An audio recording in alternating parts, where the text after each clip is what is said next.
That's a good thing to point out. Steph has just pointed that out in chat, just to be clear. Yo. I Alright, sounds like it's good. so I don't hear Thank the you. delay. So I didn't hear that. My bad. Even though So can you redo that entire intro, please? yes. Yeah.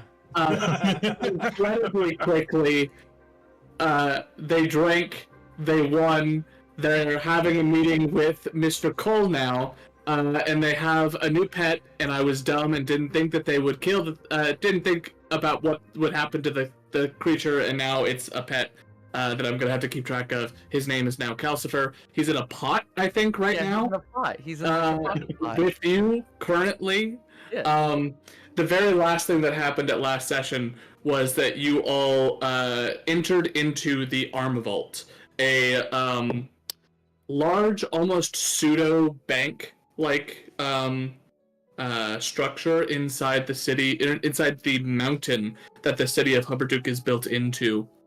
It is all the way up here, and it is a large cave system where these veins had all been mined out, and after that mining was complete and all those veins had run dry, they were left with just this massive winding series of tunnels that they decided they were going to put in some security, put in some traps, put up some automaton-like guardians in front of, and as you descended down what's effectively a freight elevator to a lower floor, you were met with Mr. Cole. As we have a sudden and dramatic vibe change in the music. 2 seconds. Bragan, look at your chat.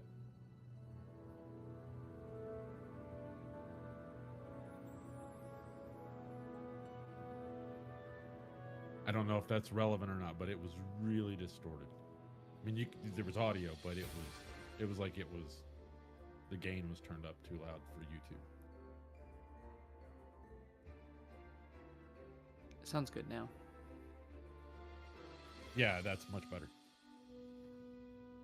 Technical difficulties, friends. Please bear with me. We're good. We're good. It's like we've never done this before. I'm fine. It's the first time. Fine. So we've met Mr. Cole. Did you leave Calcifer in the tent, Yotev? No, he's with us currently in the pot. So you're carrying him in a pot. Yeah. Okay. I thought he almost got a skillet for him. Yeah. My imagine it was one of those like big, like if you're making like sauce, it's like a big pot something like that. As you make your way into this larger chamber, the freight elevator ends at the bottom. The doors open up, and as you step off, you are met. The two people leading you in, the two individuals that you drank against in the Hour of Honor, step off and sort of flank the sides of the elevator to keep it here while you step forward.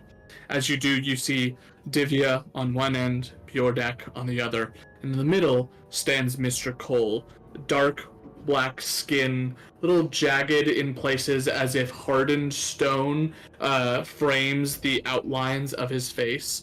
Very nice tailored suit. And as he watches you all come down, you see a flicker of almost a fiery red, almost burning coal or ember in his eyes. As he looks up at all of you, he watches you as you enter and file into this space. And he just sort of, after giving a brief glance over everyone, settles down on you, Yotev, holding Calcifer in the little pot. He looks down at you and goes, "Well, Mr. Ironsnarf, it's good of you to join me." Pleasure to see you too. I've been informed that you and I might be able to assist one another. Quite possibly, maybe. Yotev is definitely looking for aid in any information that you might have, Mr. Cole. But Yotev is not so certain what he could provide for you. Well, think of it less as a exchange and more of me doing a little bit of investing. I put some of my work and my knowledge into you, and mayhaps at the end of all of this, I may be the richer for it. I mean, what do you know already of this, the going-ons within the city? Yes, he's gonna put Calcifer down, like the pot down. And he's gonna like he's gonna rub his temples. What does Yotev know? To be completely honest with you, Mr. Cole, there's a lot of hunches and ideas of things, but nothing concrete to connect together. Yotev knows that the military has taken up into the city and is starting to work on a project of sorts that Yotev's son seems to be heavily involved in. There's you are doing your thing in buying out some businesses and properties around the city, and that the Sparkle Spells are buying up the intellectual properties of different artificers and remanufacturing their goods at a cheaper rate.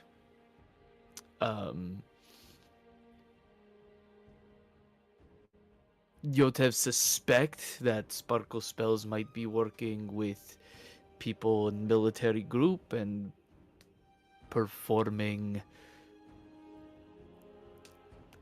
or creating works that may be incomplete and dangerous to themselves and the rest of the city at hand.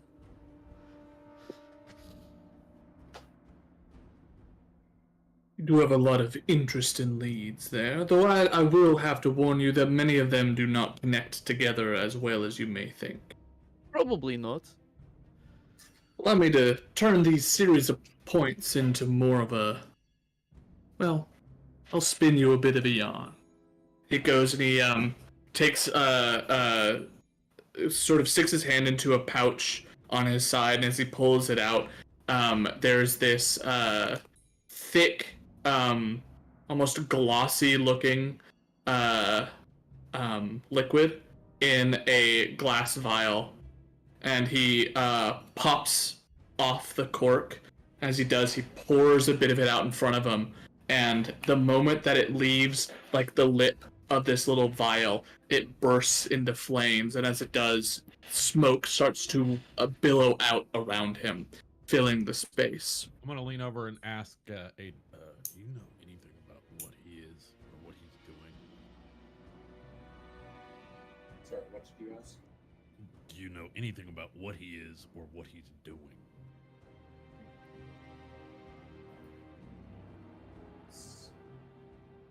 So. Can't hear him. If you can hear the fan, let me know and we'll turn it off. He's Hear the fan. he's also a Ganassi, but I'm not familiar with what he's doing.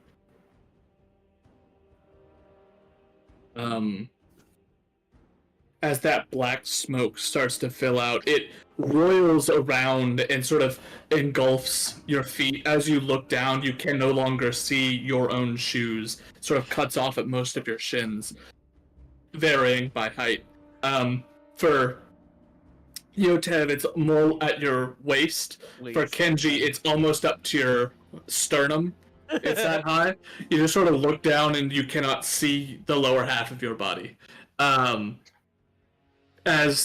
He does, he sort of pulls a hand up and the smoke rises and forms different shapes. And as this smoke forms into a shape, it shows these strange looking images as it slowly turns into more of a solid form, taking on coloration as it does. He says, the workings of the military have been interesting as of late, and I don't quite appreciate the fact that they've stepped in on my workings, and I would love to see them removed if at all possible. There are a couple of individuals who are tied to this sort of initiative, the Sparkle Spells being one of them. As far as their shoddy workmanship, I don't quite care for that beyond the fact that inevitably it will catch up to them, and when it does, I'm sure that the many lawsuits that come following will just mean that they will run out of business, and when that sort of thing happens, I always end up getting a cut of the profits in the end. As far as their work for the military, from what I've seen, and that form finally solidifies into something, and you see these, this strange alterations on the armor that you have created.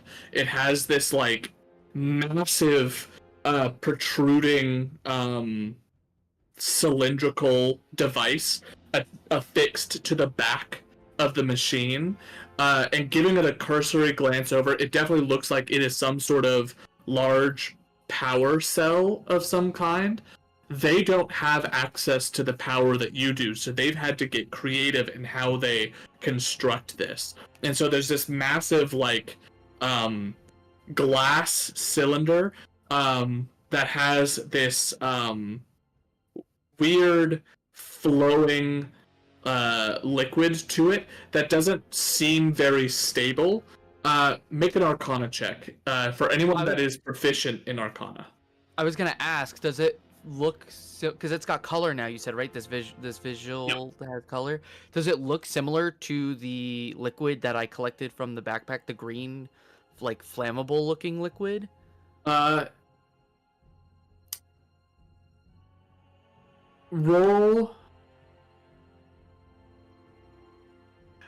the Arcanas. I will take that into consideration.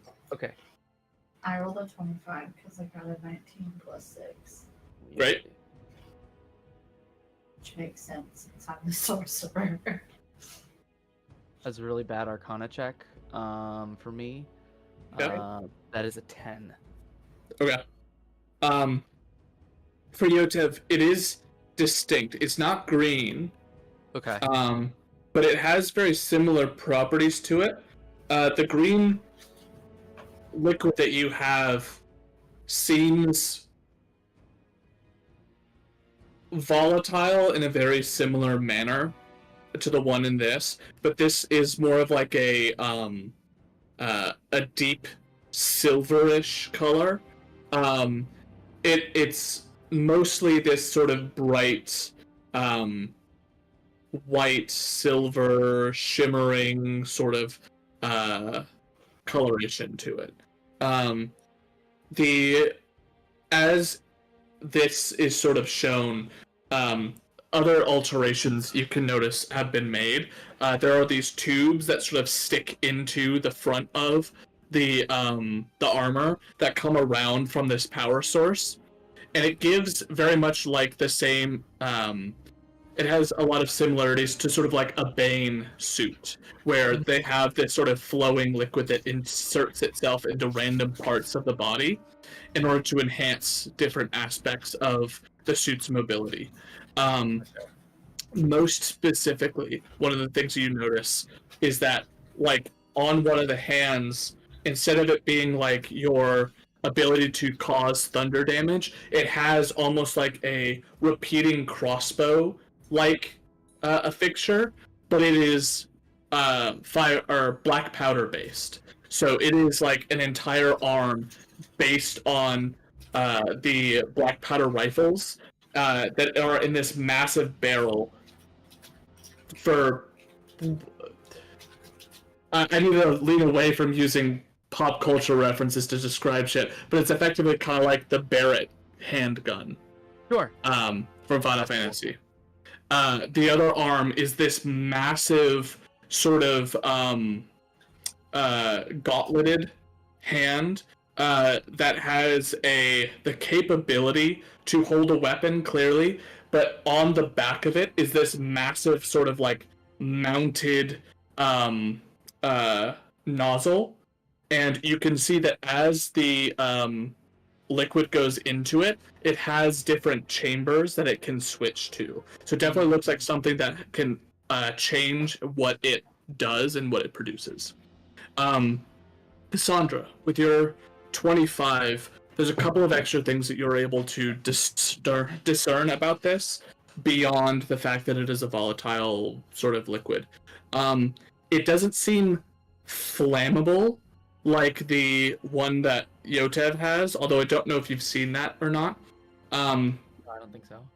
It simply looks like it is raw arcana that has been distilled into this weird raw power source, and it gives you it takes you a minute because you're sort of thinking about what kind of, where have you like seen this sort of thing before, and it hits you eventually that there is a material that is referred to as residuum that is capable of basically standing in for a material component.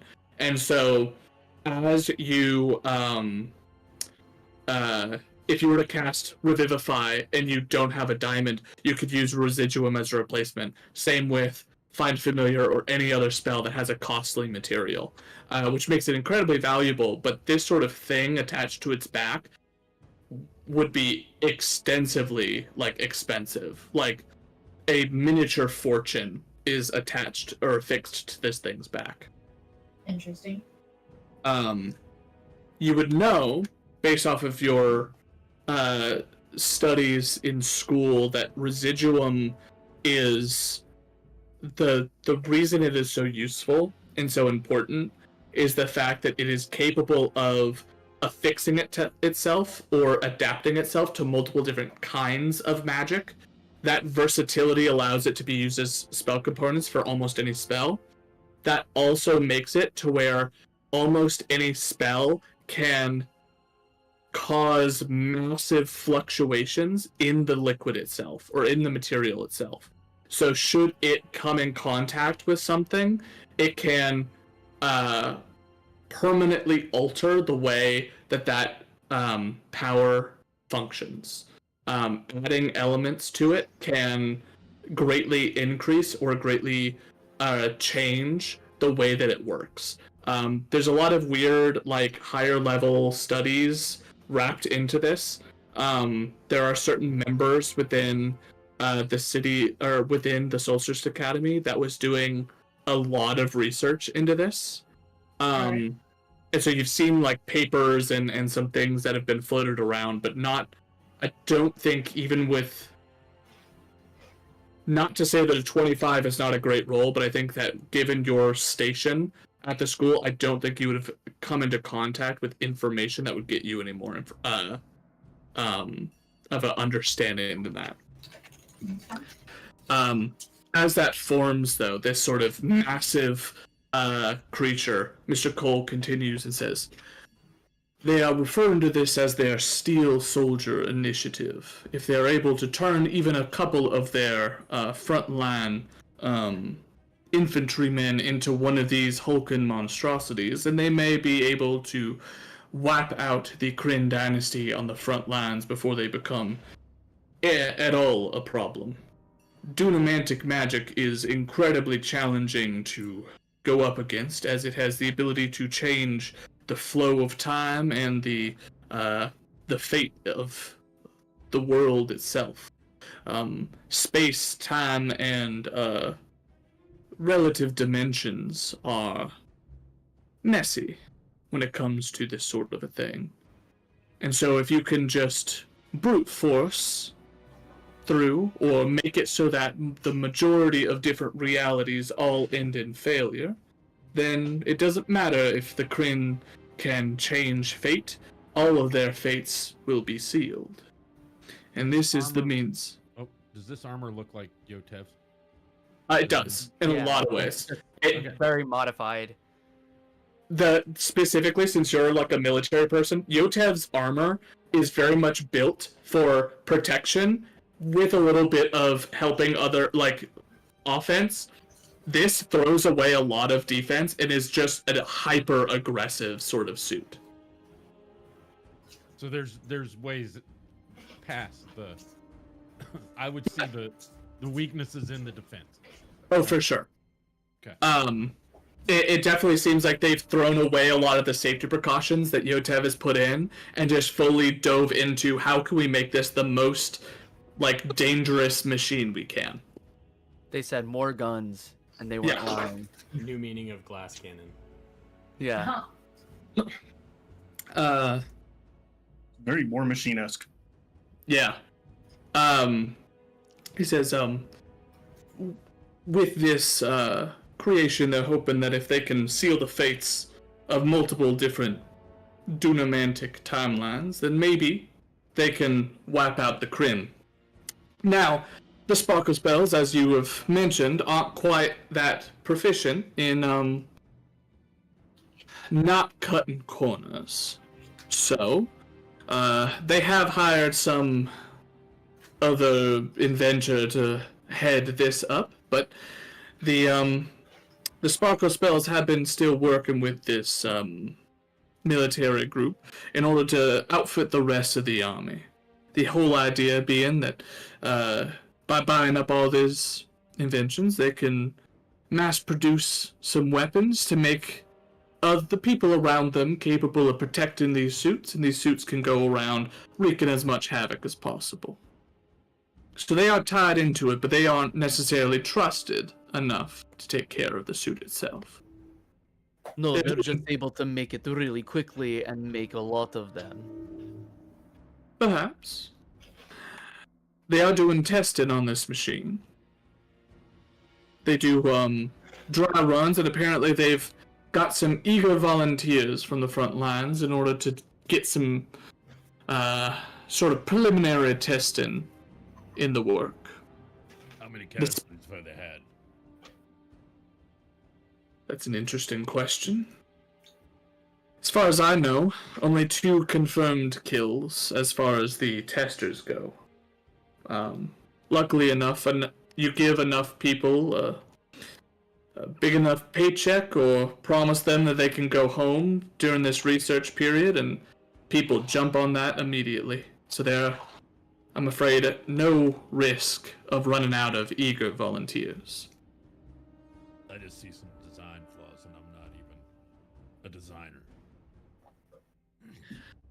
Well, even with that, he moves on to sort of wave and creates extra images out of the smoke as they sort of form and are hardened into their more physical forms. It shows a less of an object like the machine. It shows more of an abstract concept or idea of the interior of the Gearhole prison, and it shows a rough map of the first layer, and then right below it the second floor with a little marker that says, and he goes on and says, now the prison itself is multiple layers deep, but luckily you only need to get to the second floor in order to move on towards the research and development chamber. My understanding is that this group is being run by the Cerberus Assembly in their arcane research and development sector. He reaches into a pocket, pulls out a sort of platinum-looking card, and flings it over towards you, Yotev. As you look at it, it has the symbol of the Cerberus Assembly on it, and a CAARD in the top corner. That is one of their more recent creations. a means of locking things away so that other people cannot access them. But if you have one of them cards, you can get in and get out. No questions asked. It's some sort of arcane identification sort of deals. I've been able to swipe a few, but one should be enough to get you and your whole group inside.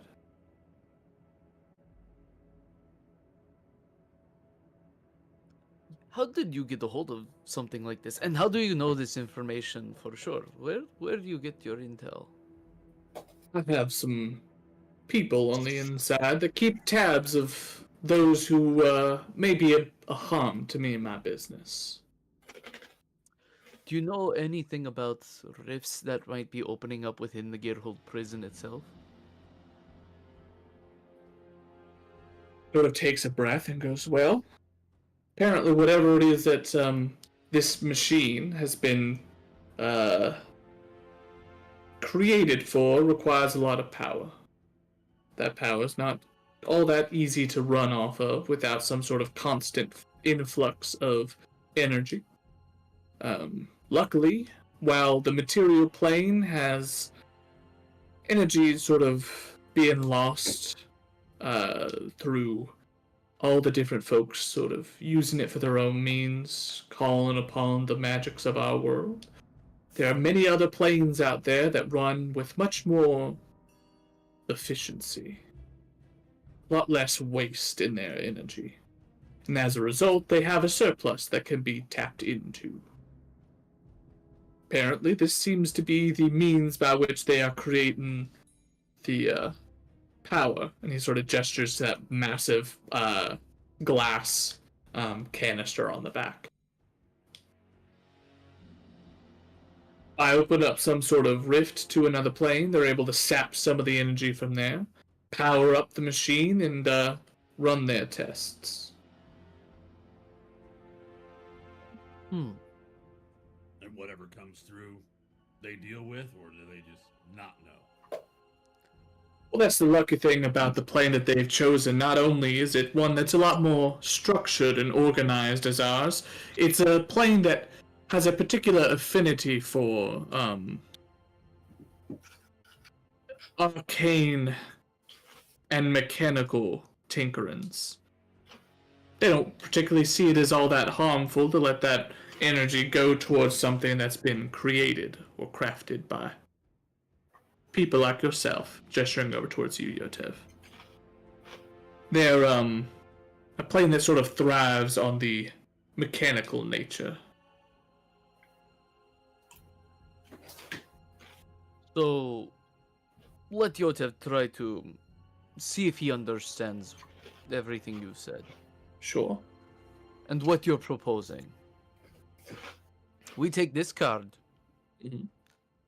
get into the Gearhold prison, take out the machinery, stop their progress, and get out. Is that the simple rundown of this plan?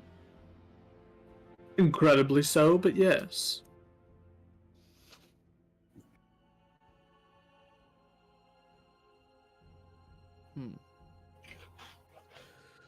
That kind of sounds like what Yotev was already thinking anyway. There might be a few more steps that we take while we're inside, but I'm sure, and he's gonna like gesture towards the boys.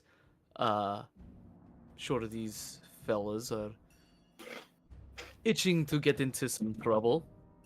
It's been a few days, hasn't it?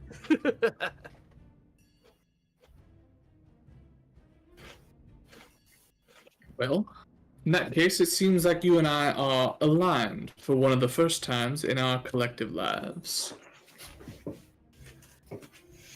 Read HC chat. Oh gosh. If you're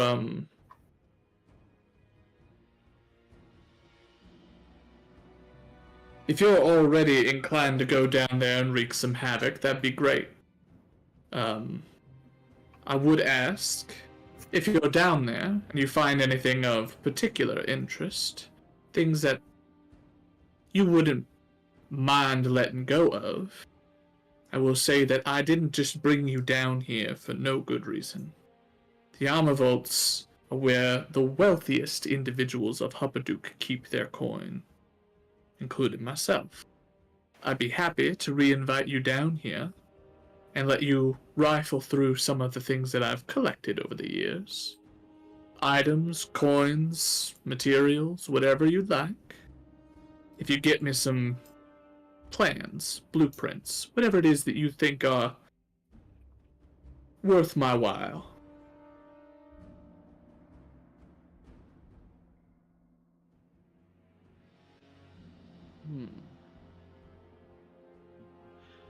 Yotev can definitely see what he can find.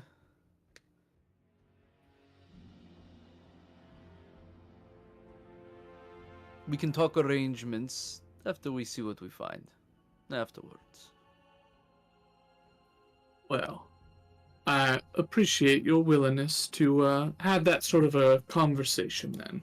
Until then, I suppose it will be mostly a matter of if you're able to get in and do any real damage. Yes, couple of things might prevent us. It is heavily guarded. It is a prison.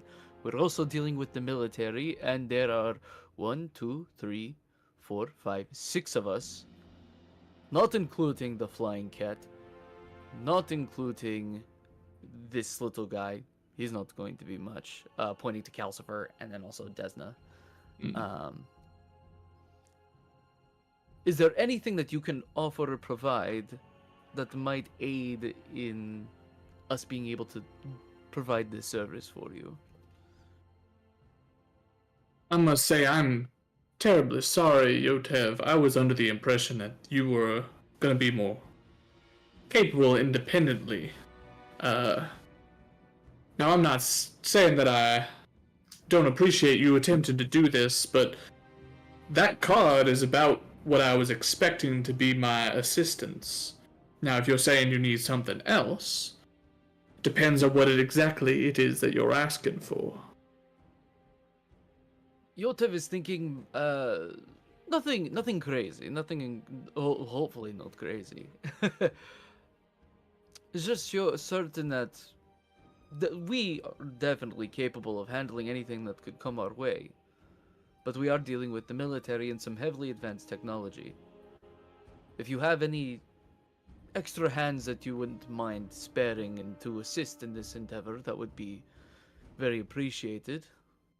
Don't worry, your men will not come back unalive if that is what you're worried about.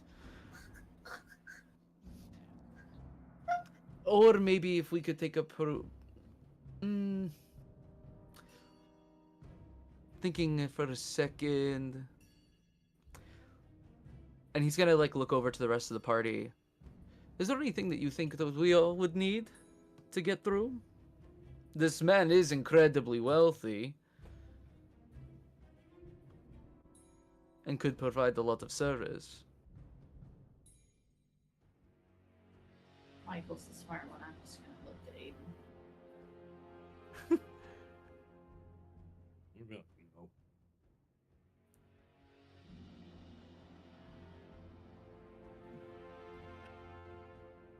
Any health potions?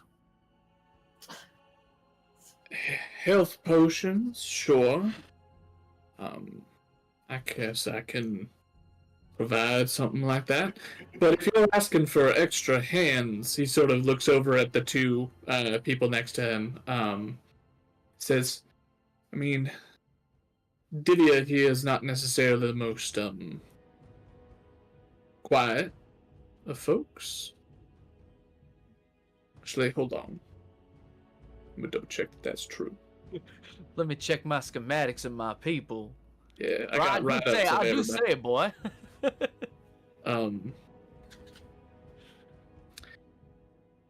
It's not awful. Divya and Bjordak aren't necessarily the most stealthy of folks, and neither of them are going to be able to help you break in. In all honesty, I'm a little surprised that you'd be so eager or willing to work with someone that you know is under my direct employ. Well, we're already working alongside with you for this job. And this is a very sensitive and personal matter already. But Yotev is not so stupid to understand what kind of dangers are in that lie ahead. Well, sort of gestures to the two next to him and goes, Which one of my two would you like to take in with you then? What are their qualifications? Just so we can figure out which one of them fills a hole in our little group better. Cheater. Michael!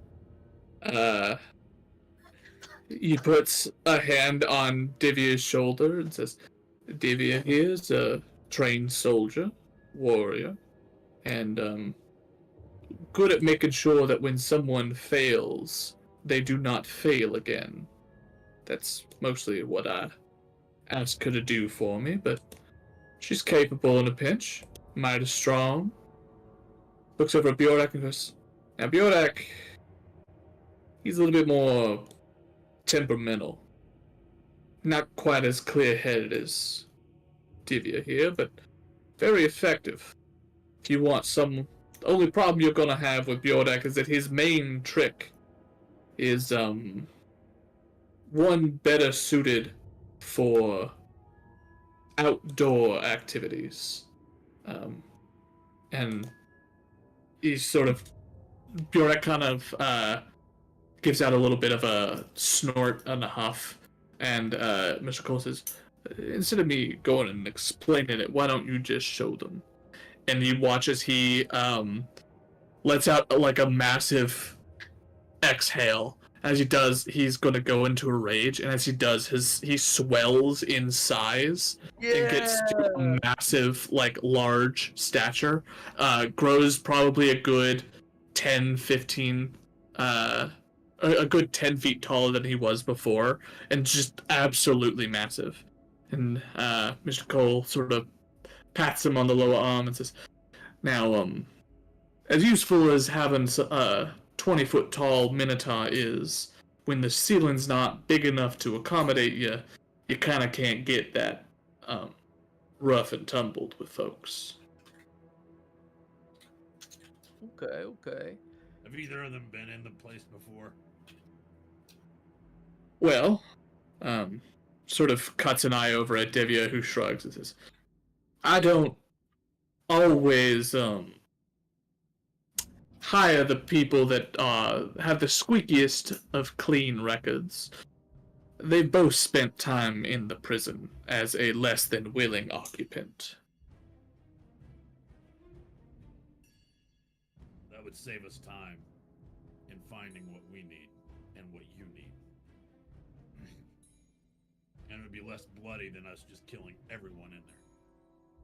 That is the option. Always. It also might make them more recognizable as someone probably shouldn't have that access. Maybe. I don't know if we need anybody. Honestly, Yotev. Yotev was just thinking that more bodies might be helpful, but it also could. Yotev could be wrong. Yotev has usually never are. broken into a prison before. We're not breaking in. We're walking in. You've got the pass. We're not sneaking. We have purpose. It's true.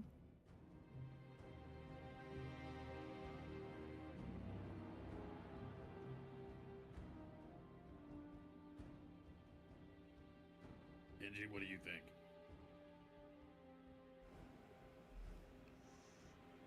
Do we need someone? I mean, especially somebody who, in a pinch, probably cheat to make themselves look well. They both seem kind of useless in comparison to what we have to offer. Mr. Cole just sort of shrugs his shoulders and says, Now listen, we can resort to name calling here, or we can continue to be friends.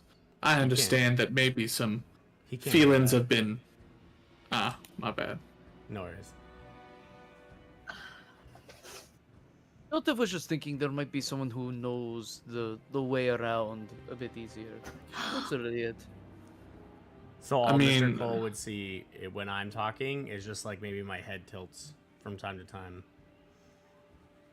But that's about As it. far as needing to know your way around, maps can be provided. As I've mentioned, we do know our way around. Ah. Well, then you weren't just necessarily going to give Yotev this. A map would be very just helpful. casually gestures to the map that had formed in the smoke that he already did before. I'm not Yeah. posturing like I don't know my way around. Use your eyeballs.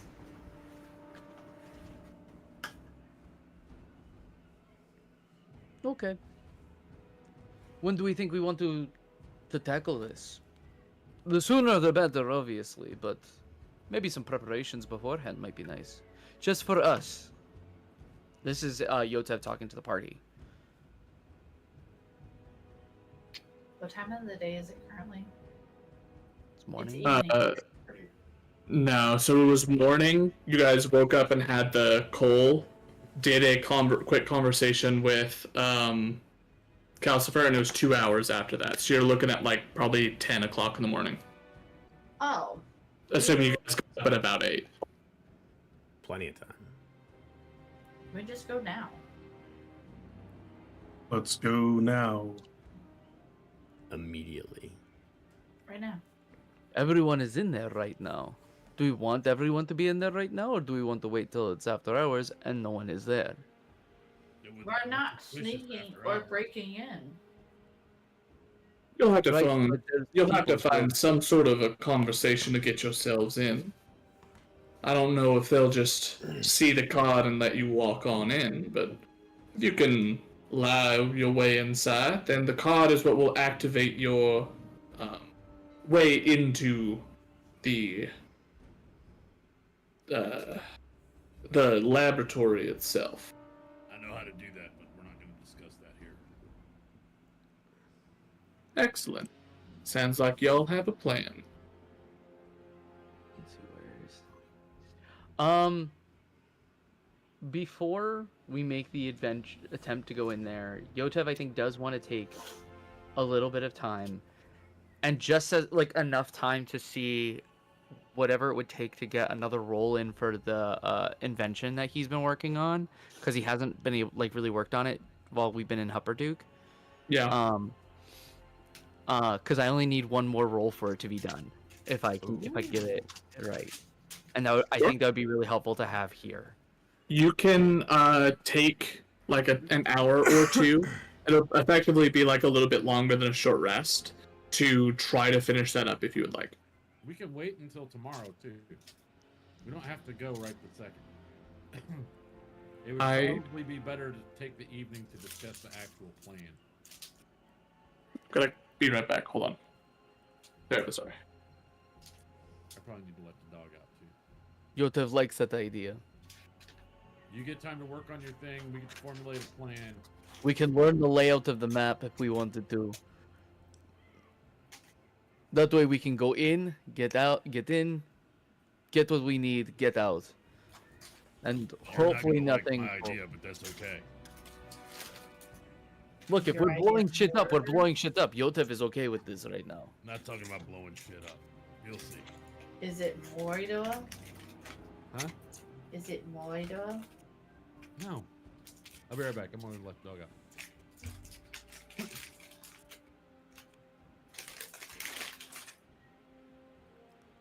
I got given an entire package of Tim Tams from Australia.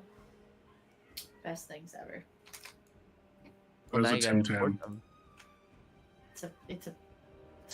It's the closest equivalent that I could give that is in America, and it's a terrible equivalent, would be a chocolate covered Oreo. It's like a chocolate biscuit. So it's 2 cookies with like cream in the middle, but it's white chocolate cream, and then it's covered in white chocolate. I got white Tim Tams, which is white chocolate Tim Tams. Tim Tams are typically chocolate, so it's a 2 chocolate cookies with chocolate cream covered in chocolate is a regular normal Tim Tam. But Oh, I know what these look like. Yeah. it's like a chocolate covered Oreo, but like leagues better.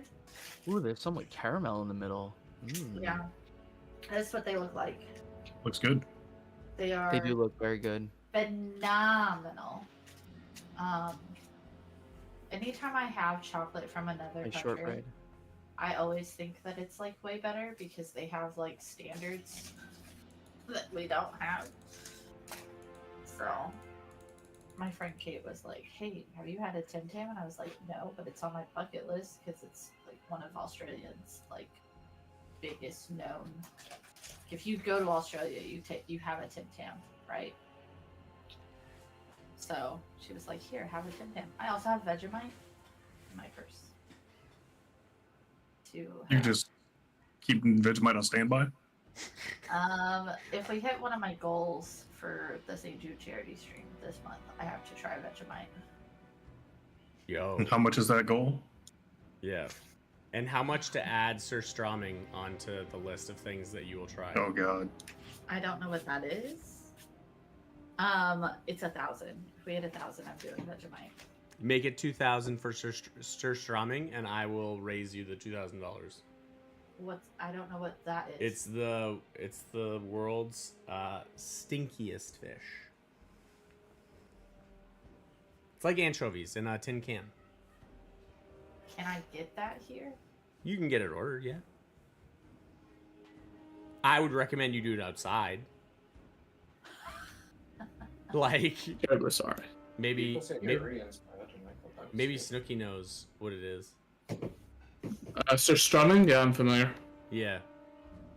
We're gonna set a goal for Lady Brittany, but she has to do it outside. I would hate to ruin your house.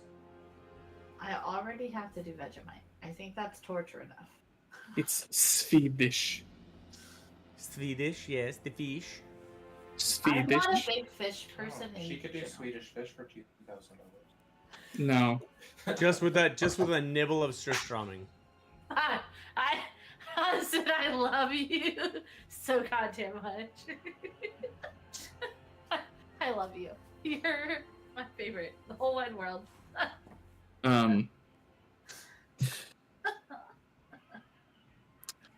So some healing potions. Do we have any other requirements? Did it sound like he was providing us a physical map, or is he just showing us the map right now? I can provide a physical map, yeah. Michael was asking that to you. I'm aware. I didn't know if I needed to like pull out. Mr. Cole, can you break the fourth wall? No, Mr. Cole's living his best life right now, dude. I will, I do declare, Mr. Cole. Yeah.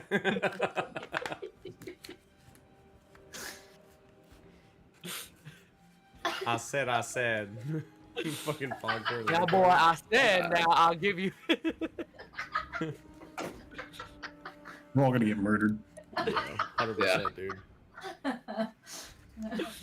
the more you motherfuckers speak, the more HP this goddamn monster gonna get. Perfect. I haven't done nothing but laugh. Thank you very much.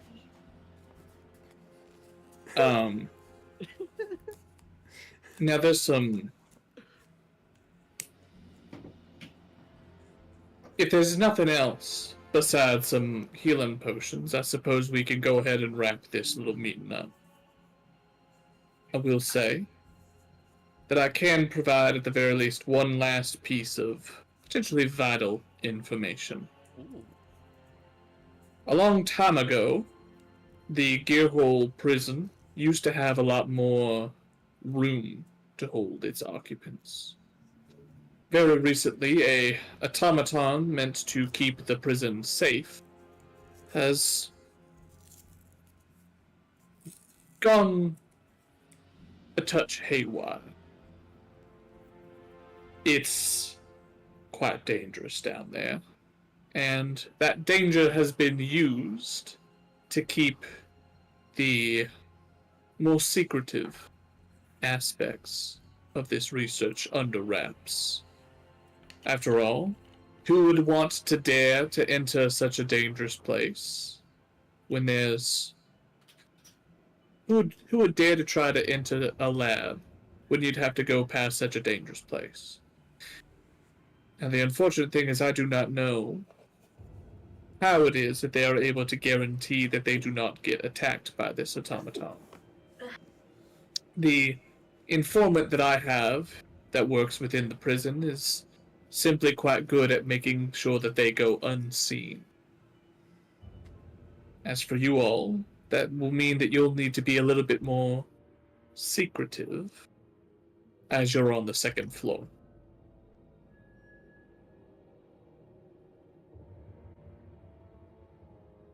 Alternatively, you can decide that you want to rip the automaton apart, and you can go ahead and try your damnedest to do just that.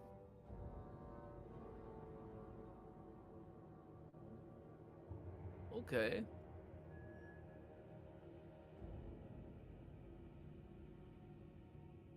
Thank you for the information, Mr. Cole. I will have those healing potions sent to your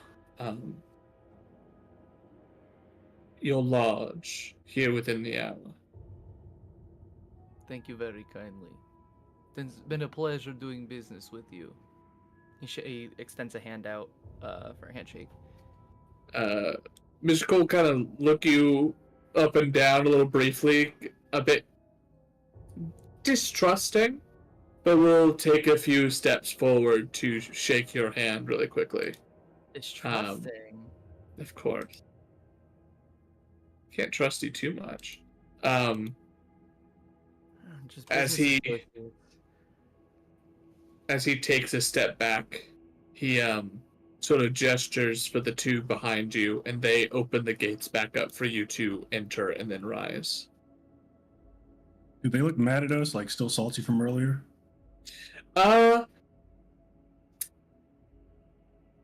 Make an insight check for me.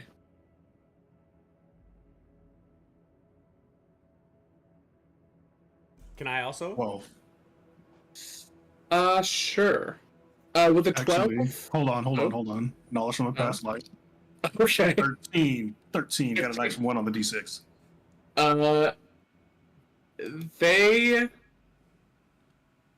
They look like they're trying to be just sort of extra muscle and not intimidating, but just like they're trying to look like they can help take you in a fight if they need to.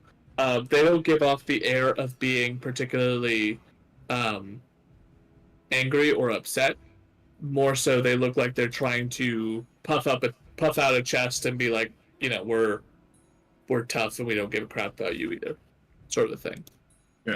Anything with a 25?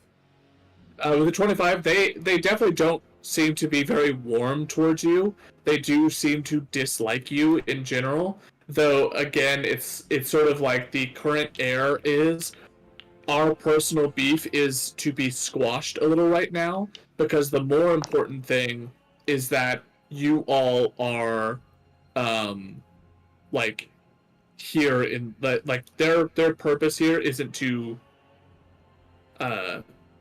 continue their beef with you. They're trying to squash that so that they can get basically paid to be intimidating. So they obviously aren't fans of you, but they don't look like particularly butthurt because they're here to do a job.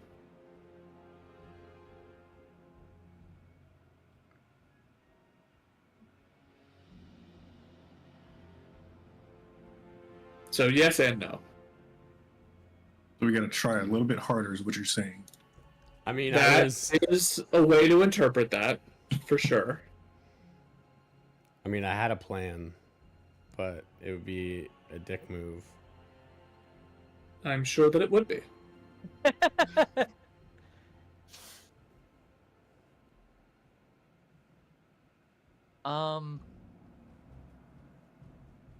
So if at this point we're all heading back to the Soot Swallow Inn or doing whatever preparations we need to beforehand. I think Yotev would like to go by himself to I think it was the Neverbend Smithy where he has like a work order put in. Yeah. We just can't go with you.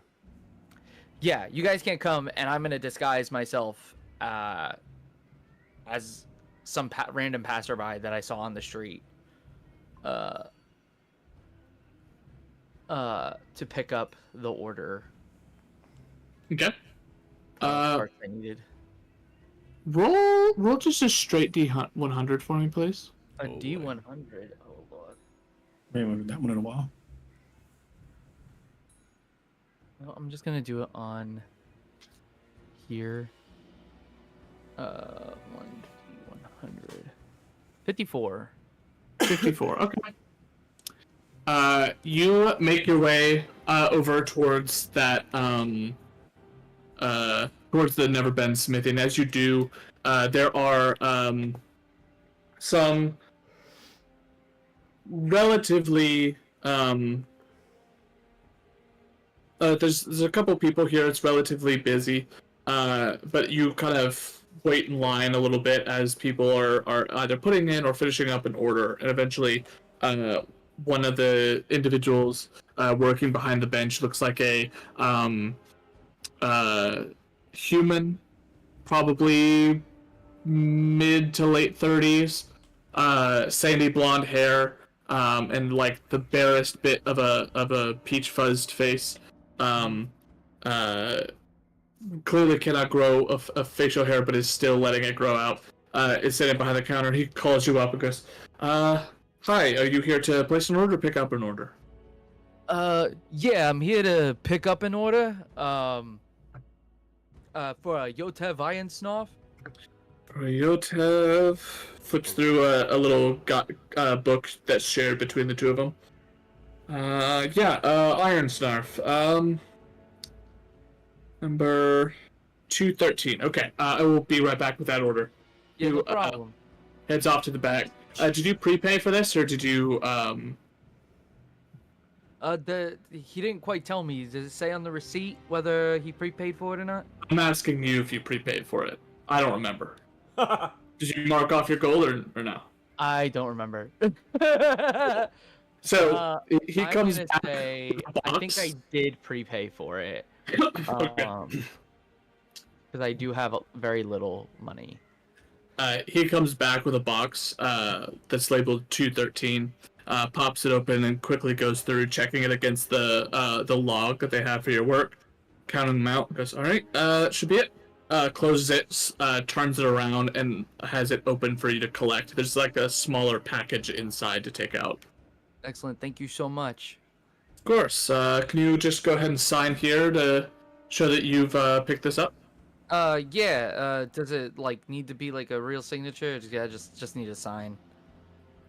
It needs to be legible enough to where, Fine. or identifiable enough, I Alright, guess. Here you go. And then he's gonna like scribble down his signature, but like it like he's just gonna write his signature. He's gonna write Yotev Ironsnarf, like that Yotev signed for it. Okay. He goes and closes the book, and puts it down, takes the box back into the back room. Make a perception check on your way out. Sure. Oh boy. Perception. 18. 18. There's a moment as you're turning around where one of the guys behind the counter is asking what the fuck that question was about, and you hear the kick of just sort of mutter like, I don't know, maybe the guy can't fucking read. What the fuck am I supposed to know? Like, this weird like, little, there's now this little mini rumor mill running around this place that there's like a delivery guy who cannot read, is going around signing signatures for other people. Sure. I love it. He doesn't know how to write his own name.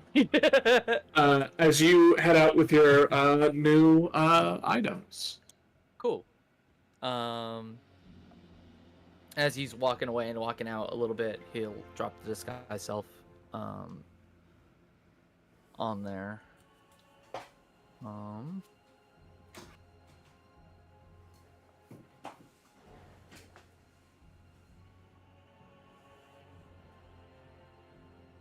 Realizing I hadn't technically had that prepared, but I will drop something in place of that.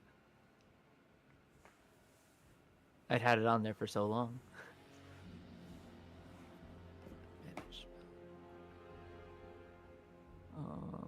We will drop.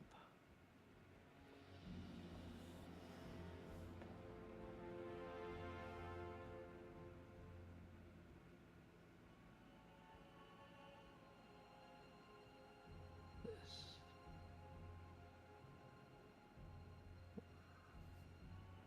There we go. And that would be one spell select boost. Cool. And Yotev is gonna head back to the Soot Swallow Inn, to meet up with everybody else.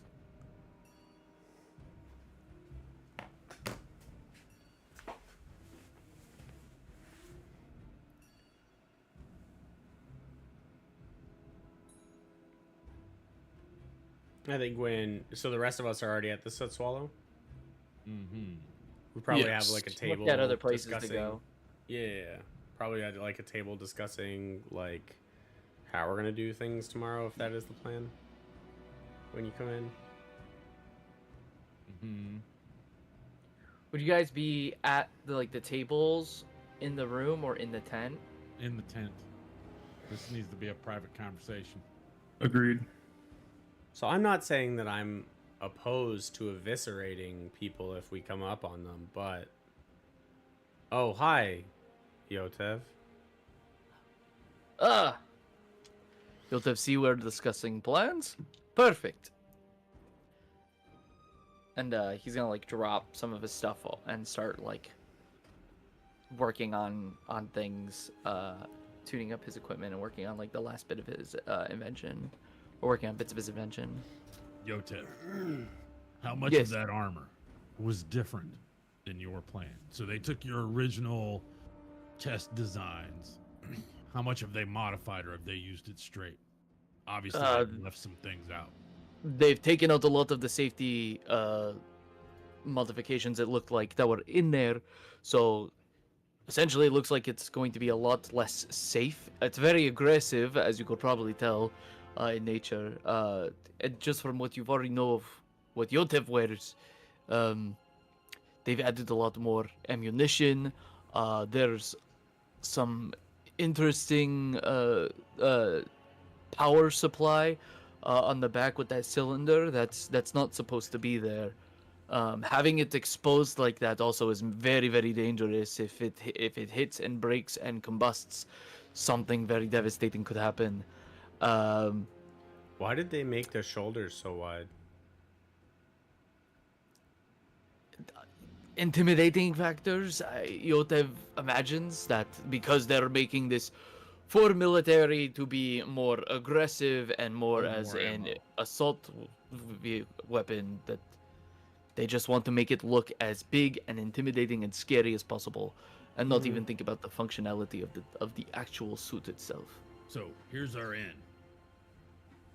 Your plans. You tell them you can help it with your design because they stole your original. You have modified it and perfected it. You're willing to work with them because obviously your son is a test pilot. We don't give your plans. We go in, we take theirs, and a prototype if we can. But that's how we get in. The guards aren't going to know what the hell your plans are, but the people in that's making it and designing it will.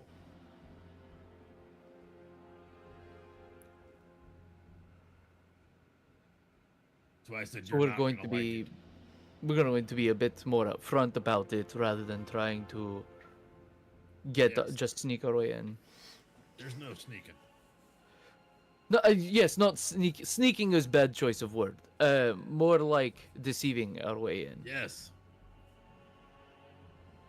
And then you steal everything that you can, copy their designs, destroy whatever we need to destroy, get whatever we need to get from Mr. Cole. But I also want a copy of them. You want a copy of these? Yes. Interesting. You're looking to... You know what? This I will have be my a discussion that you and I might have to have later. Because if you're looking for plans and you're looking for someone to make something for you, you better not be looking anywhere else. It's not what I'm talking about, but I could also I use can't- one of these prototypes. I can't let this technology not be in my goddess's possession. Ah! Yotevsi now. Got it. Well, So if you want to make it for her, we'll talk. we'll see. We'll see. If anything, Yotev might have to take the designs and remodify them to make them I'm sure you will. better suited. Because Yotev is certain that Varnax would not want to give his goddess something incomplete, something No. dangerous, right? No. Exactly. 100%. Right. 100% Yotev's gonna make it like a rubber ducky. Yeah. Fuck Yeah. That's the last thing that you need to give fucking Tiamat followers is fucking armor suits to walk around in and wreak havoc. But of course that is. Yeah, true. I mean, while we're at it, I feel like I can't really. Surely I can't be damaged. I could definitely run one of those prototype suits if we need to. Oh hell yeah! Could you imagine you and that with miniaturize it down, and you can throw acid, fire, right? Because that's what the right arm does. It's like a flamethrower. Left arm, gun. Right arm, flames. We're all mini Yotevs. Look, I know Yotev's cool and all. This is my shtick, man. Y'all have super speed kung fu and dragon wings. This is Yotev's thing. I don't know what you're talking about, dude. Just saying. I just need to get my hands on something that can spit fire for the next time that I need somebody's help, and it takes 4 people with that fucking troll, and I can't get any fucking fire damage. Find yourself a crazy street musician who's willing to sell you their mixtape. Yeah. Then they'll spit fire. Jesus Christ. Oh my god. Hate everything about that interaction. I think getting the prototype and the plans will slow them down, but I think And we should need to try and figure out- close the rift. We need to figure out how to close the rift and how much technology, just besides energy, that they've gotten from them. That's true. We might need to raise the barracks to the ground. The prison. Also that. The prison might be the thing. Here's something that important that we all need to discuss and be okay with, and make sure that we're on the same page here. By doing this, because we are attacking the military up front, we may end up making ourselves an enemy of the government as a whole here. Is that something that everyone is okay with? Not Give a only the fuck. government, but the Cerberus Assembly. The Cerberus Assembly, for sure. I don't give a fuck about any of them. I care DM, about one thing. Yes. when I hear the word service assembly, is there any chance I get a flash from another me? Ooh. Excellent question. As a reborn, roll a wisdom saving throw. Yo.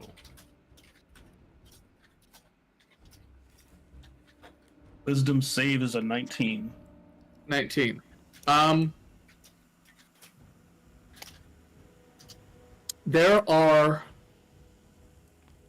There's a moment as this conversation's happening where your head starts to hurt a little bit. And it's not super common that something like this happens. You don't really have a lot of, I mean, for all intents and purposes, it's not like you have a lot of physical ailments, considering you're kind of not dependent on that kind of stuff anymore. But as this conversation is happening, the topic of the Cerberus Assembly comes up, and you get this weird almost like pinching feeling in the back of your mind, and as you are sort of trying to focus your mind, you're able to get this weird, almost like gnawing familiarity with that name. And the more you think about it, you start to get a clearer concept of some sort of weird, almost non-you emotion attached to it. There's an anger, a frustration, a borderline hatred for this group, and you recall almost as if maybe it was a dream you had, maybe it was a uh,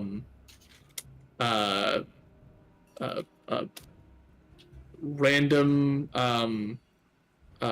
emotion at one point. Like it's hard to pin down, but you almost recall this moment where something important to you was destroyed, and that important thing was destroyed by something maybe similar to this Cerberus assembly, maybe not. You recall getting angry and upset and wanting to leave to go do something about it, being told that was a wrong thing to do. A series of these emotions sort of flow, and as you're having this, you're able to focus your mind enough to remember a tribe, family members, one of them, two of them being killed, others being killed as well. You remember a flag of Cerberus assembly, people in robes, being told that this is for a greater good, that this is something that you should be almost borderline proud of, as if the deaths that happened serve a greater purpose. And as this memory flashes across, there's just this seething hatred that you don't personally know why it's there, but you recognize it and you feel it, and it feels just raw and visceral. As you sort of come back to your mind refocusing itself, you find that you have a like a hard grip on your weapon, and as you do, you watch as your hand, that grip, almost starts to reverberate a little bit, as if an echo is trying to claw its way out of you. And as you sort of come to and focus, that echo slowly, that sort of resonance sort of resides and comes back down and is held.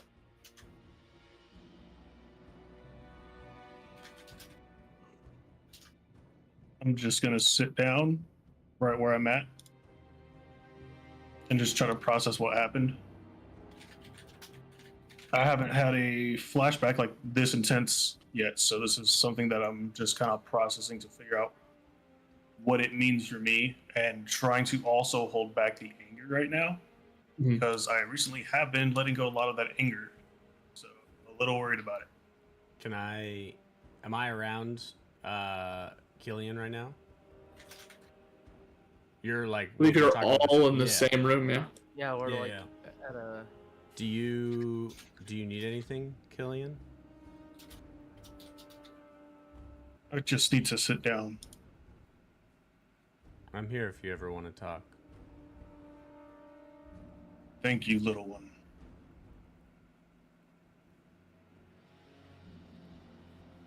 And I'll just go back to what we were doing. Yeah, I think I'll just stay listening to the rest of the group and kind of just keep my thoughts to myself for now. For sure.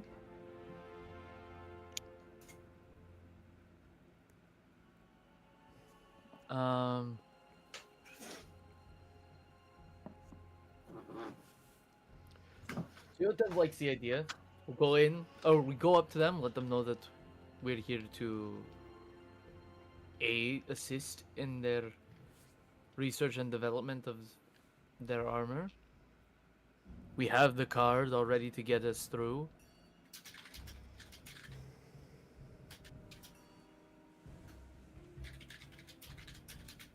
Hmm.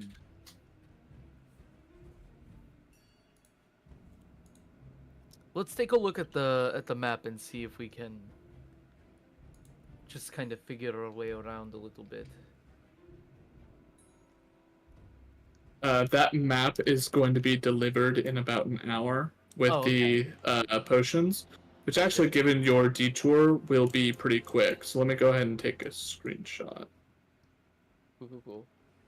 In the meantime, Yotev is just tinkering away still at the modification / invention that he's working on.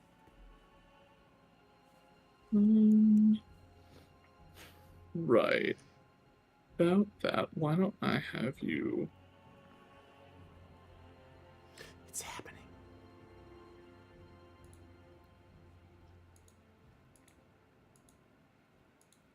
Roll a Tinkerer's check for me, please. Tinkerer's check.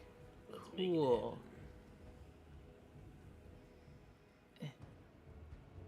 Attributes. Tinkerer's tools. Using intelligence. Right? Yep. And 15.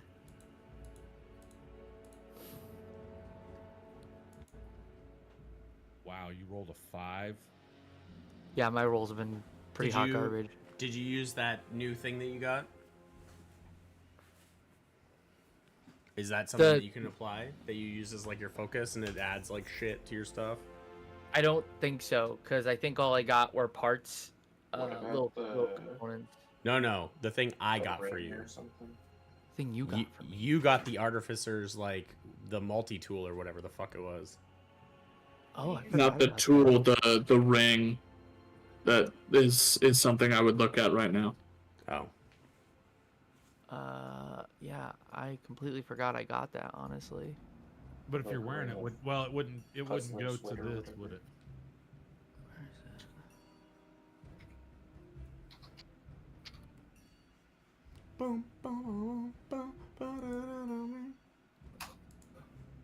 It's like ominous music. Is it the Ring of Puzzler's Wit? Is that what I'm looking at? Yeah, you could use that on this one, right? Yeah, when you make an intelligence check, you expend 1 charge to grant yourself advantage on the check. That would work for this if you want to do it. Yeah, sure. So I'll roll again.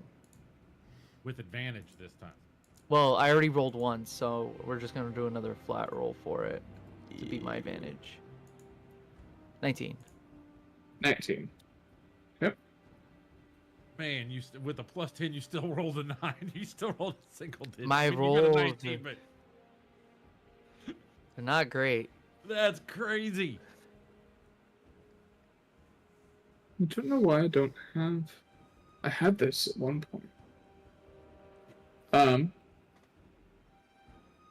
just gonna roll just to see what the hell I would get. So with a 19, you sit down and get to work. As you do, there's a lot of these pieces have already been made for you, so it's a little bit faster. You're getting elements cranked out and done. Pieces of it, the pieces that you get from the Never Been Smithy are well made, well constructed. They're not perfect because they're pieces that aren't necessarily there to be used for your work. Like there's a lack of an element of understanding as to what their purpose is that does betray a little bit of the overall integrity of the piece, but you're able to quickly make some modifications, and as you do, you fit the last piece together. It is completed? Question mark? It may require a bit of testing. Like this. It will require a bit of testing to make sure that it is truly done. Sure. Alrighty, and I don't know where I have it written on in here. I guess it's written on D&D Beyond. Yeah, there it is.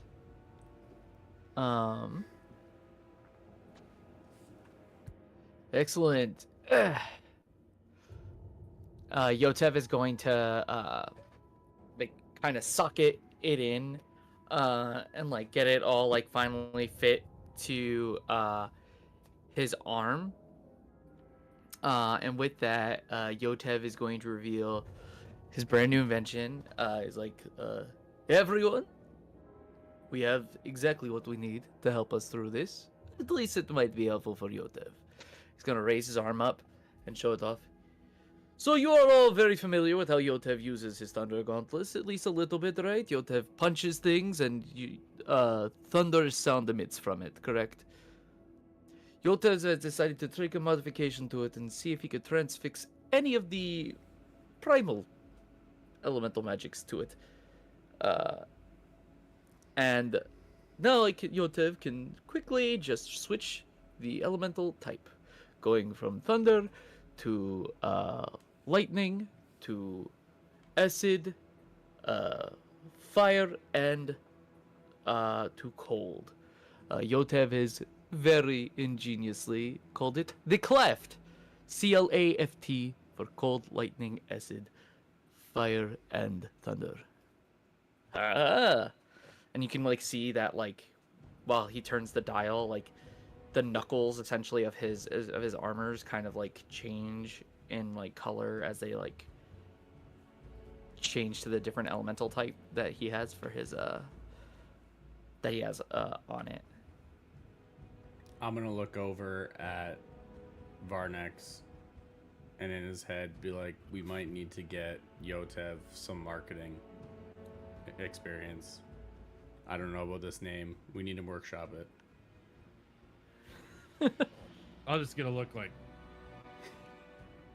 Varnix is gonna be like, I don't give a fuck. He's not gonna market it. He's not gonna sell it. True. He's gonna keep it for himself. True. He's not in it for the money. He's not even in it for the nookie.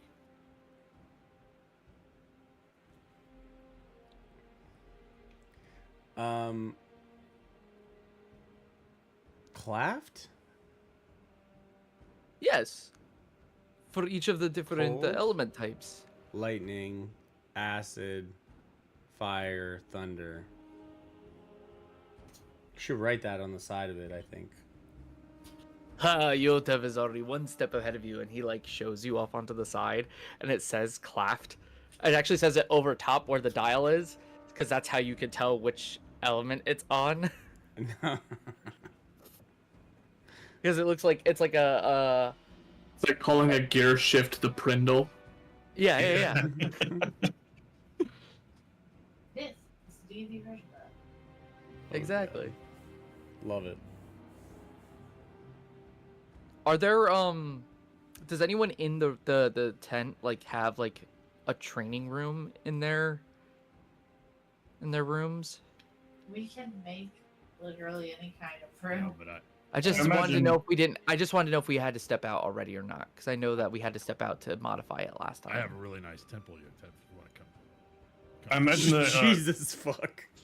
Killian would have requested one so that way he could train his Echo Knight abilities. Perfect. And Yotev's gonna go over there and start testing out how each of the damage types work, like where they're at, like if they're at the input that he wants them at, that they're at least usable for For their the first dry upcoming run. mission. Yeah. Go ahead and roll like a straight attack. Okay. Let's see, where is it in here? It's been so long now. Put a freaking. So do you want me to use the Thunder Gauntlets like attack Yeah. thing? Okay, cool. 19. 19. You rear back. Which element are you going for first? Let's go with cold. You rear back. The dial or the fist rather turns like a nice light blue. And as you gear back, there is a element of like frost that grows over the knuckles.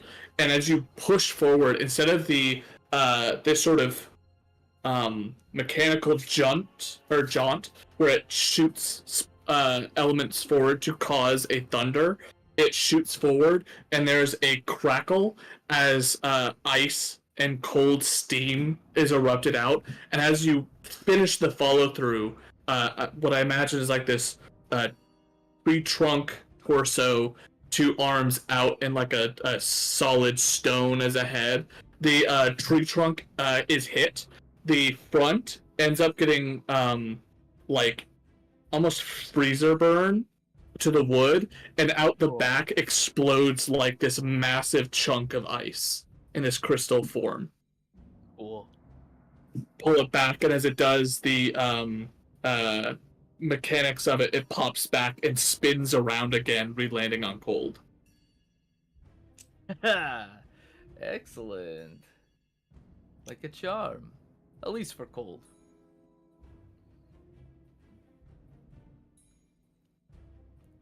With that,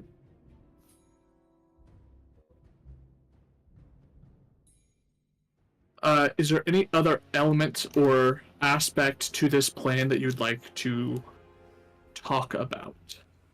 All right, so looking at the map, can we discern where the lab is?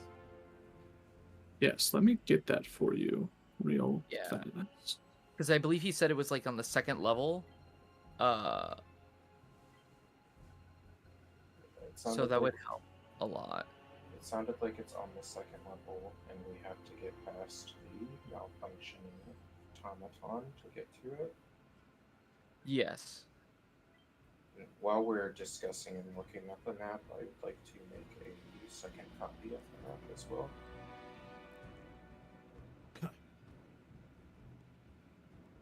Well, with your map reading stuff, can't you actually discern and be able to get us a path of everything we need? Or would that only work in the wilderness? Ooh. I'm actually going to open this in browser so I can see it better. There we go.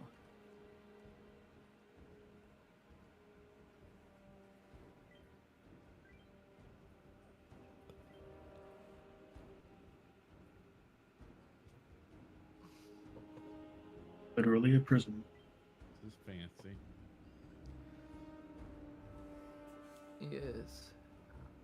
And none of us can pick locks. Well, we're not trying to let out any guards. We're just trying to... Or any prisoners. We're just trying to get into some of the more off-sided rooms, which looks like they might not be locked. So if they say no, we don't want your help, so it's plan B. Yotev was thinking of saying that we were part of the research and development and testing crew. Like we're like new to the team. Yeah, I don't think that's the plan we need to go with. They're gonna know who that is. They've probably got lists.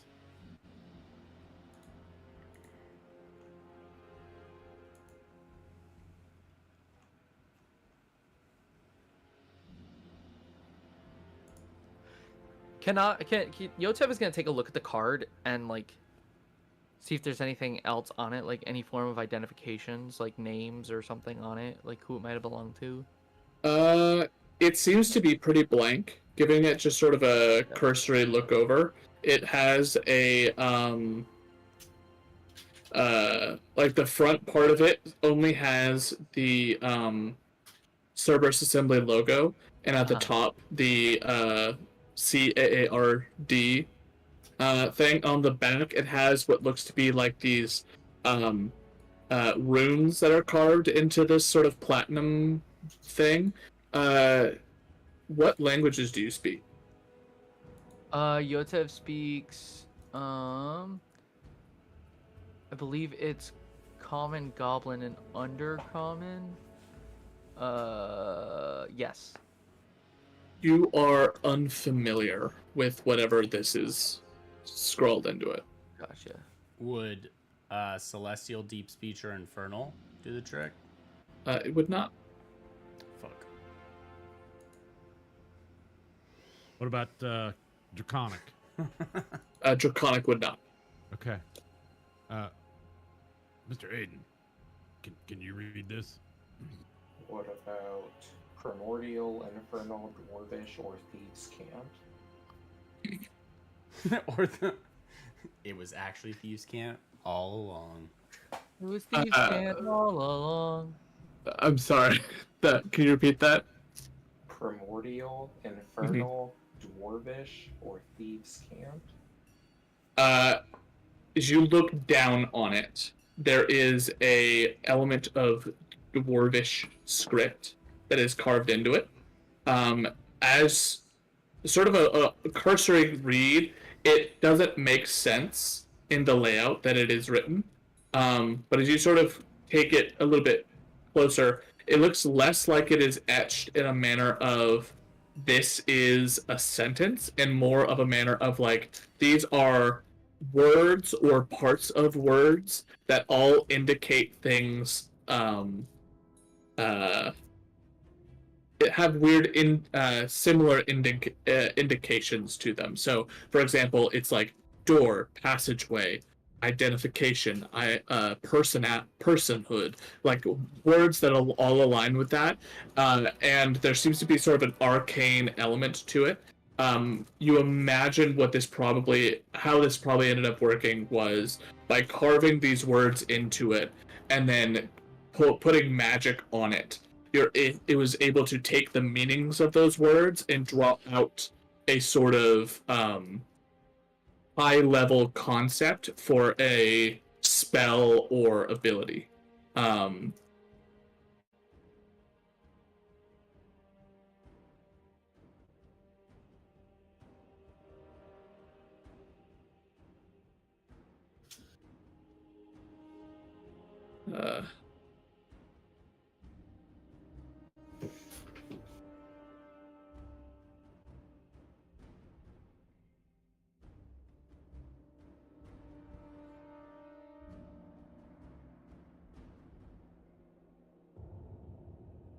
Here is floor 2.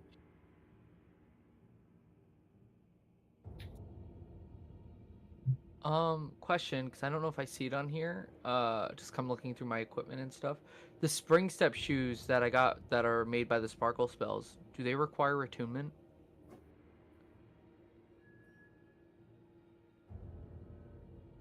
Doesn't look like it says it.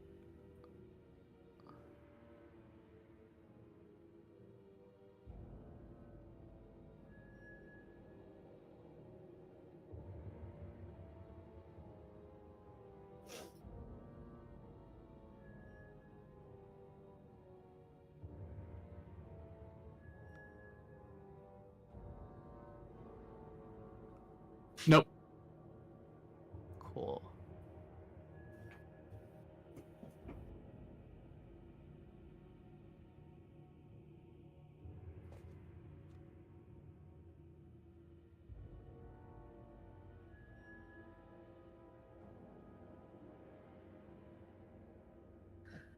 So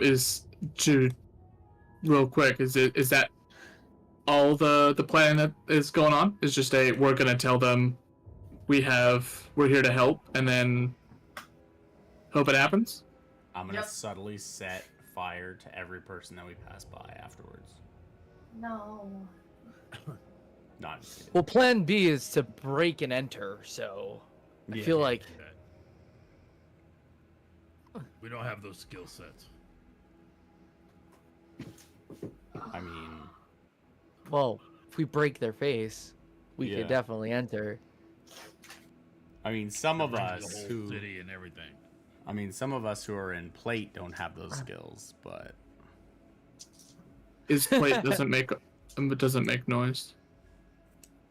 did that change recently? Yeah. Full plate. Rabe, He spent a lot of money on that. I spent all the money on that. I also still have pass without a Summer. trace. And some of Michael's money on that. Jesus.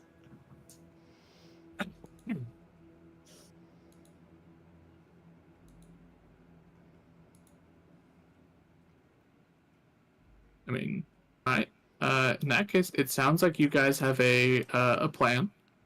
Did we figure out which room has the lab in it, or is the bottom, the second level, the lab?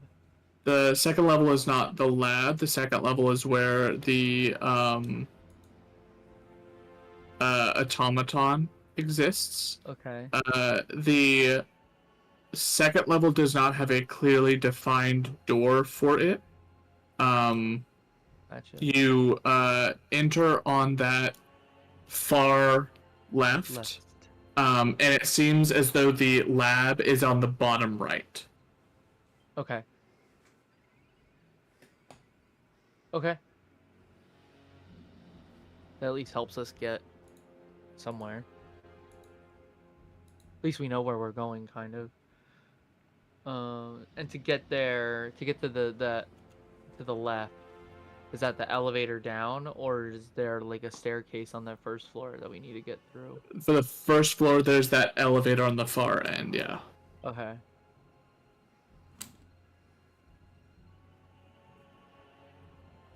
Is that elevator, do we know if that elevator is at the entrance to the Gearhold prison as well, or is that like do we have to get through this middle like prison cell room? Yes, so you're gonna on the first map, you're gonna start on the far right. Right. You have to make your way all the way through to the left to get to Okay. the elevator. That elevator will send you down, and on floor 2, you're gonna be on the left. You gotta go work your way all the way right and to Cool. the south. Perfect. Just wanted to get the idea going in before then.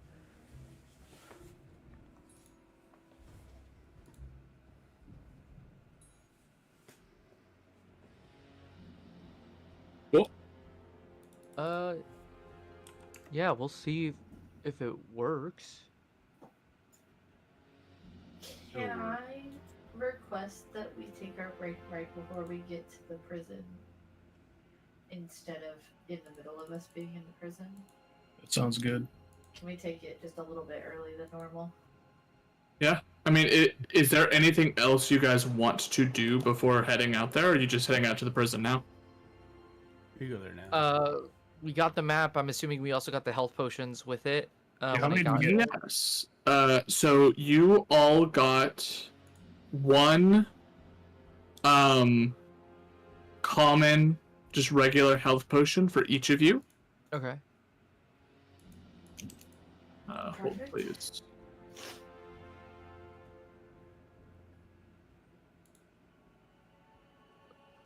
Potion of healing.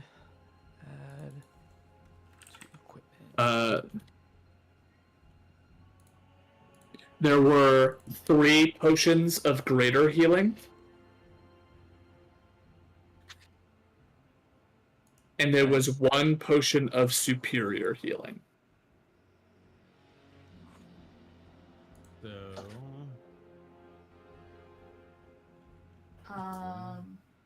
Who has the lowest amount of health? Yotev, Oh boy. What do you have? 43. Why do you have so little? Because I rolled real bad on my health. 'Cause he's We need to get you some better die. How do I have more health than you? Aren't You I? have like a +4 constitution. Yeah, your constitution's crazy. I only have a +2 con. I didn't want to die. It's better for your concentration spells anyway that you have it that high. Well, I roll with advantage for mine. Exactly. And then having the +4 helps a lot. Well, then Yotev should take either one of the grading or maybe the superior, since he's the tiniest. I have the lowest AC, right? Probably. What's your AC? 13. well, that's way lower than mine. Wait, what is Yeah. Wait, what are we talking about? Who's I was gonna trying get to these last figure out couple who potions? gets which of the nicer potions. So we all get one regular potion, and then there's 3 greater and 1 superior. Gotcha. So trying to divvy out those in the way that makes the most sense, so that if one Should of we us- give the superior to whoever has the most health? That if they are down on the front and they're in the front line, so if they get low, they can pop it, and then we can split the the other ones between two people who might be more in the back, so that they can like go up and help heal if. I was gonna say I would probably give the superiors to like Cassandra, Kenji, and Raiders. graders, yeah. Cassandra, Kenji, and Killian because they don't have a different way to heal. Because Aiden, Yotev, and Varnex are all capable of healing if they Yeah, need they're to. capable of self heals. Yeah. I don't care. You guys Then divide who them up gets how you want. the superior? How much does a superior do? 8d8 plus 8. 8d8 plus 8. No. 8 plus no. 8, sorry. Doesn't Very say. different number. It's 84. 84. Yeah, plus 8. I'd say give it to Killian because he's already going to be up in the front, and if he takes some pretty big hits, like he's going to need the healing. That's fine. Just giving him the option. Is it better to give it to him or give it to someone who can force him to drink it without him taking the action to do so? The other question would be, can someone take it off of his person and feed it to him in the Yeah, I same think turn? we've done that before. We've done that before, yeah. How do I add items in the foundry? Manage inventory. You can't do it on Foundry. You have to do it in D&D Beyond. Damn it. And then sync.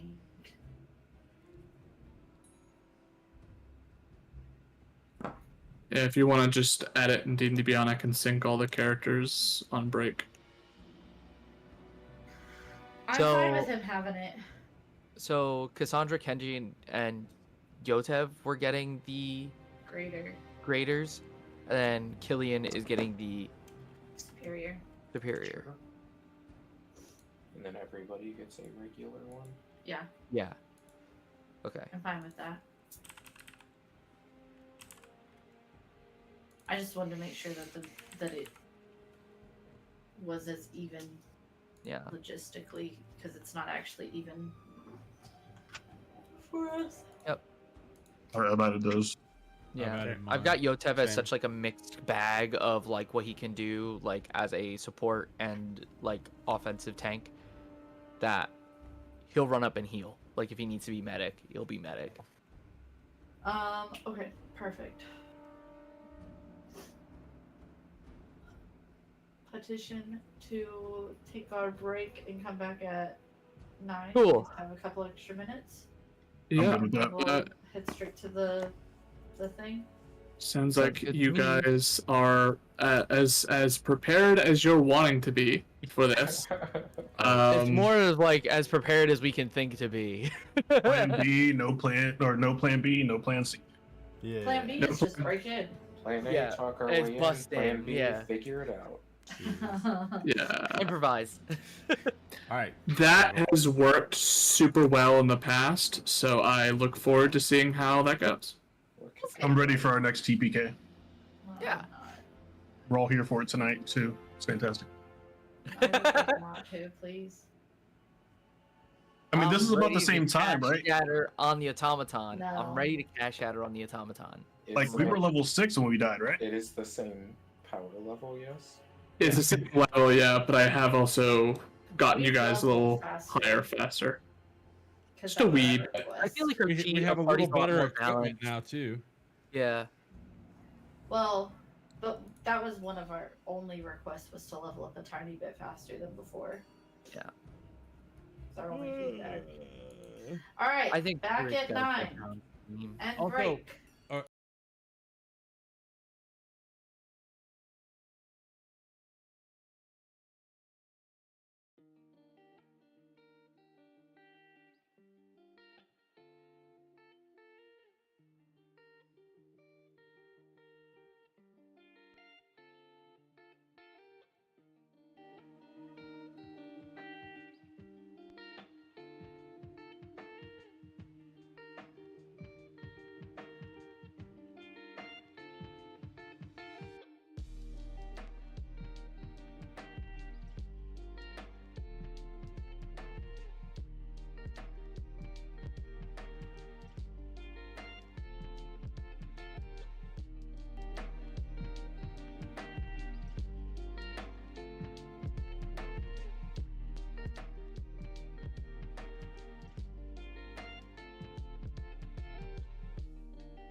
All right. Who's doing the talking when we go?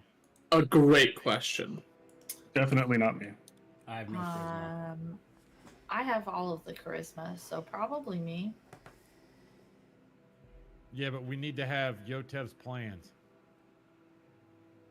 You could make a set of dummy plans that look real enough that aren't exact to your Easy, I think. You know what I'm saying?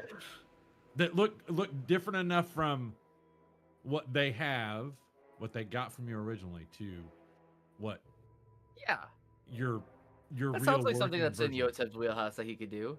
Yes. Let's do some fake plans to show that are believable enough and let Cassandra do the talking. I'm pretty sure I have the highest charisma. And we'll just say we're muscle. You're the inventor.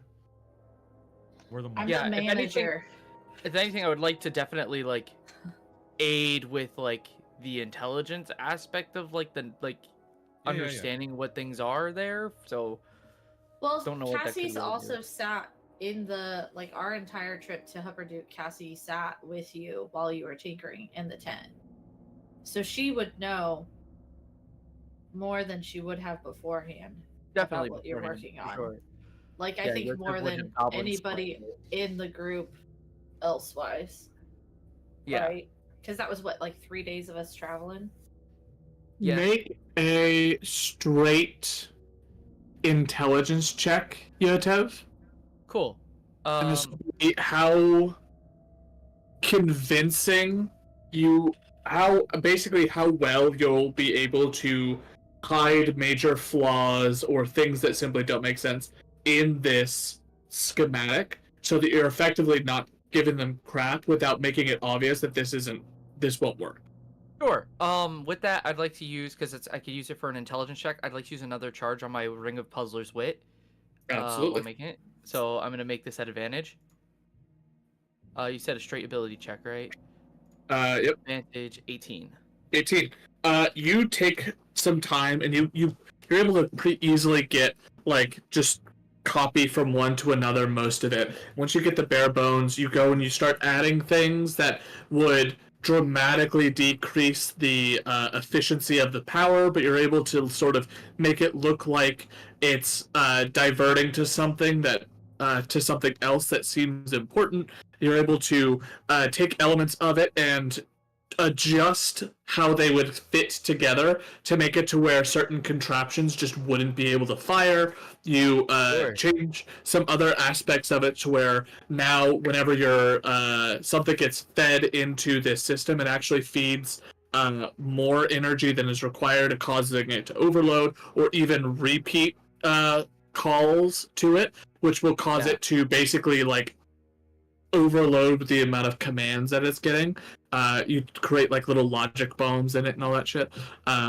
You put all this stuff into it, and as you're working on it, you sort of stop at the end. And if someone who really knows what they're doing were to sit down and study this, they'd be able to find it.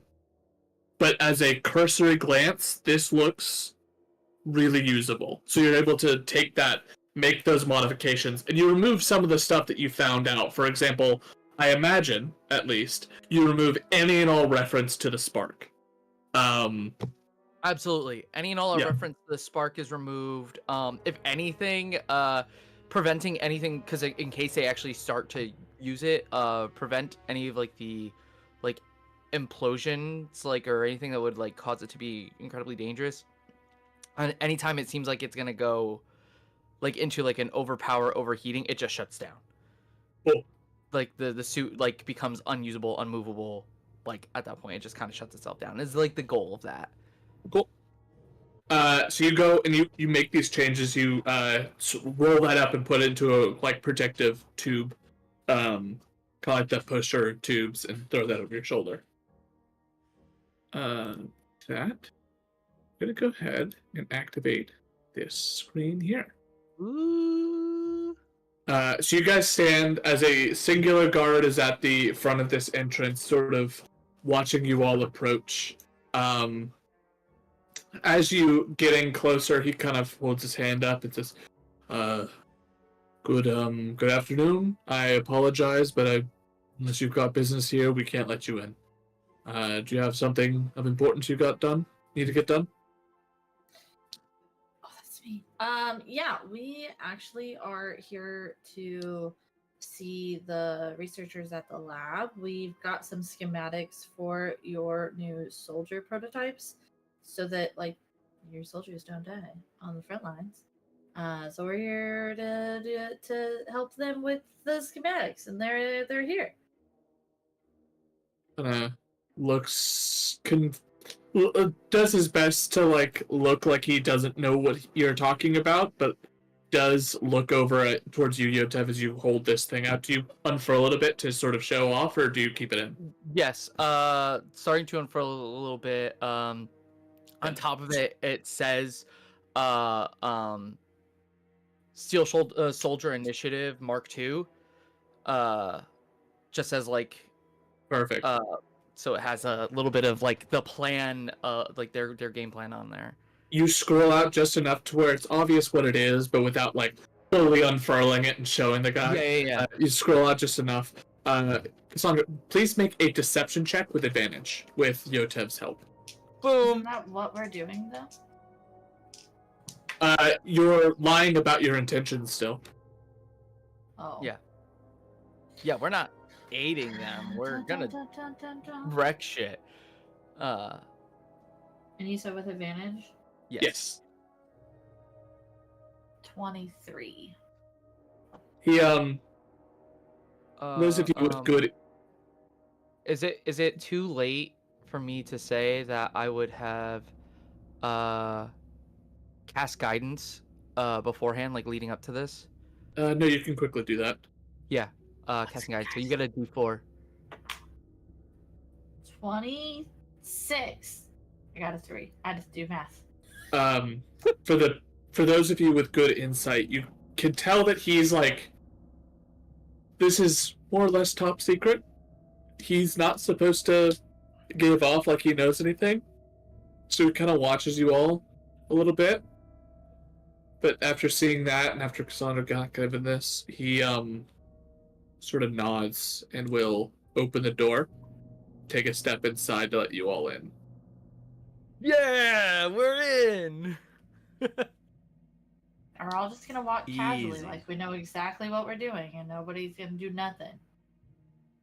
Absolutely. Yotev is gonna get his little card like ready. He's got it on like during the in between. He's like put it on like a little like lanyard type thing. It's like Sure. it's like an ID, just a boop.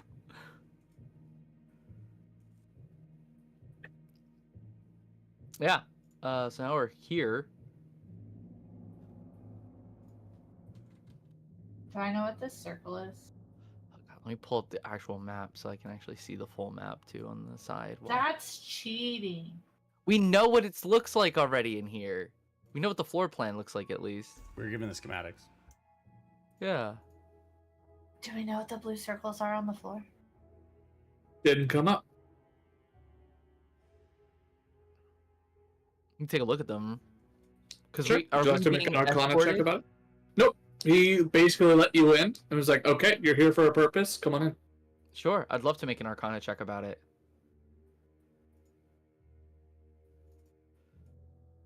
Let's see. 22! There we go. This seems to be the equivalent of like an alarm spell, but it seems to have been modified in a way where it is a permanent one. So it does the same effective use of when someone who isn't listed on it walks over this, it will set off an alarm. Interesting. Got it. I'm gonna start walking this way then. Sure. Because if we go up and around the top and then down, we only hit one of those. Yeah. alarm things. It's a magical thing. Would there be... I'm assuming there's a way to dismantle it. That will- Potentially. Yeah. Oh, hello there, person. I'm gonna walk on past her as if I live here. Yep. Confidently. Hey, we need to not be walking around doing this. You need to ask the guard, how do we get on this list so we don't set off any alarms or traps? But we And they have adjust it. We've lied as if we are on the list. Okay. Yeah, No, we they lied should to know get that in. we're. Huh? Fine. Never mind. Guys, I'm stuck. I don't know how to get in. Someone Genji? closed the door. The motherfuckers, I didn't even know that I needed to click to open it. I was like, I can't see shit. That's so funny. Get ahead of me. I'm coming in last. Yeah, Yotev, is Cassandra, are you leading? Indirectly, yeah. Okay. As the lot of you slowly waddle your way down this hall. Waddle? What the fuck? Waddle I mean, waddle. it is a. I'm watching the slowest shuffle of my life. What There we kind of go. sounds do we hear while we're in this place? What does Great it sound- question. There's a lot of I didn't do it. I was sounds screaming. of people having conversation, like talking, like guards from one to another, brief bits here and there, and then you get a couple of just the sounds of people existing in some of these spaces. For example, behind certain doors, there seems like there are a good number of prisoners in here. The majority of it seems to be pretty full. There's only a couple of doors that you walk by that seem more or less quiet or silent. Gotcha. Okay. As we approach this little alarm sigil, Mhm. does this lady like see us, or this guard see us down the way, or? Yep. Okay.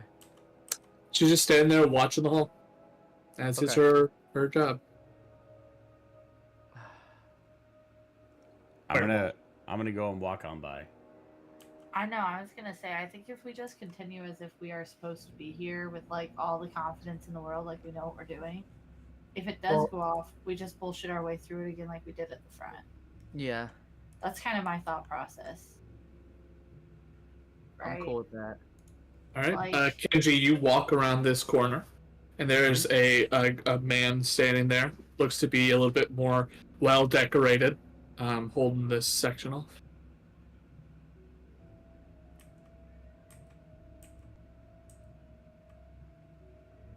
I'm I'll just just- gonna stare at him. Wave and say, hey, we gotta go downstairs. It's down, right, Caleb? Yeah. Okay, sorry. He sort of Any sees character would know. he sees you all like round in this corner and goes, nature of your business. And I'll just explain again that we're here for the. Cool. Death. Keeping that Steel Soldier Initiative. keeping that same check, he kind of gestures for you to step forward, Yotev. Yeah, and Yotev steps forward. Just wasn't aware we had something else coming in. Do you mind if I take a look at that? Absolutely. Takes it, unfurls it a bit. I'm gonna make a roll. Dun dun dun! Man's gonna be like a master at this. I hope not. I hope he's dumb as rocks. Plus 10. By one, he opens it up, looks it over, rolls it back, puts it back in the tube, and hands it back to you. Yeah. Let's go! High five! Is it too early to know what that DC is? No, It was your it's based 18. off of Oh, your my 18 18. from earlier. Okay. Yeah. Gotcha. So you so kept he- my deception as well. He pulls out a key, will unlock this, open the door, and he will allow you through. I was so ready to like fight this man, No, like quickly and stealthily. listen. When you talk your way in, you're fine. Uh, All as right, you Father. all make your way into the escape. Barnack to come in. Dad? Is he stuck? No, Nah, I'm coming. the alarm triggers because of Tiamat.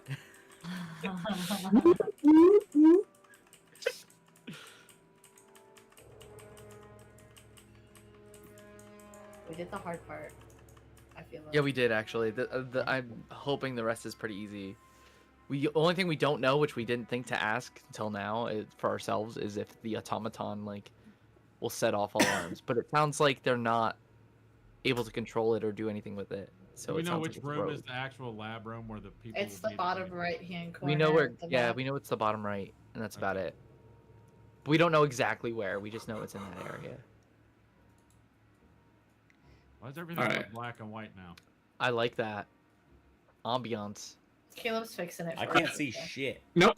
It is because it is in, there is not light down here. So if you can't see, it is because you do not have a No, no, dark no, no. vision. I'm talking about our icons and everything too, are black and Everything is black Yep, and white. because your dark vision does not give you color. white. Oh, Oh, my dark So everything's black and white. shades of red. Wait a goddamn second. Yours, Yeah, everything's colored for me. I Is that 'cause don't the know. goggles? Maybe that would make sense potentially.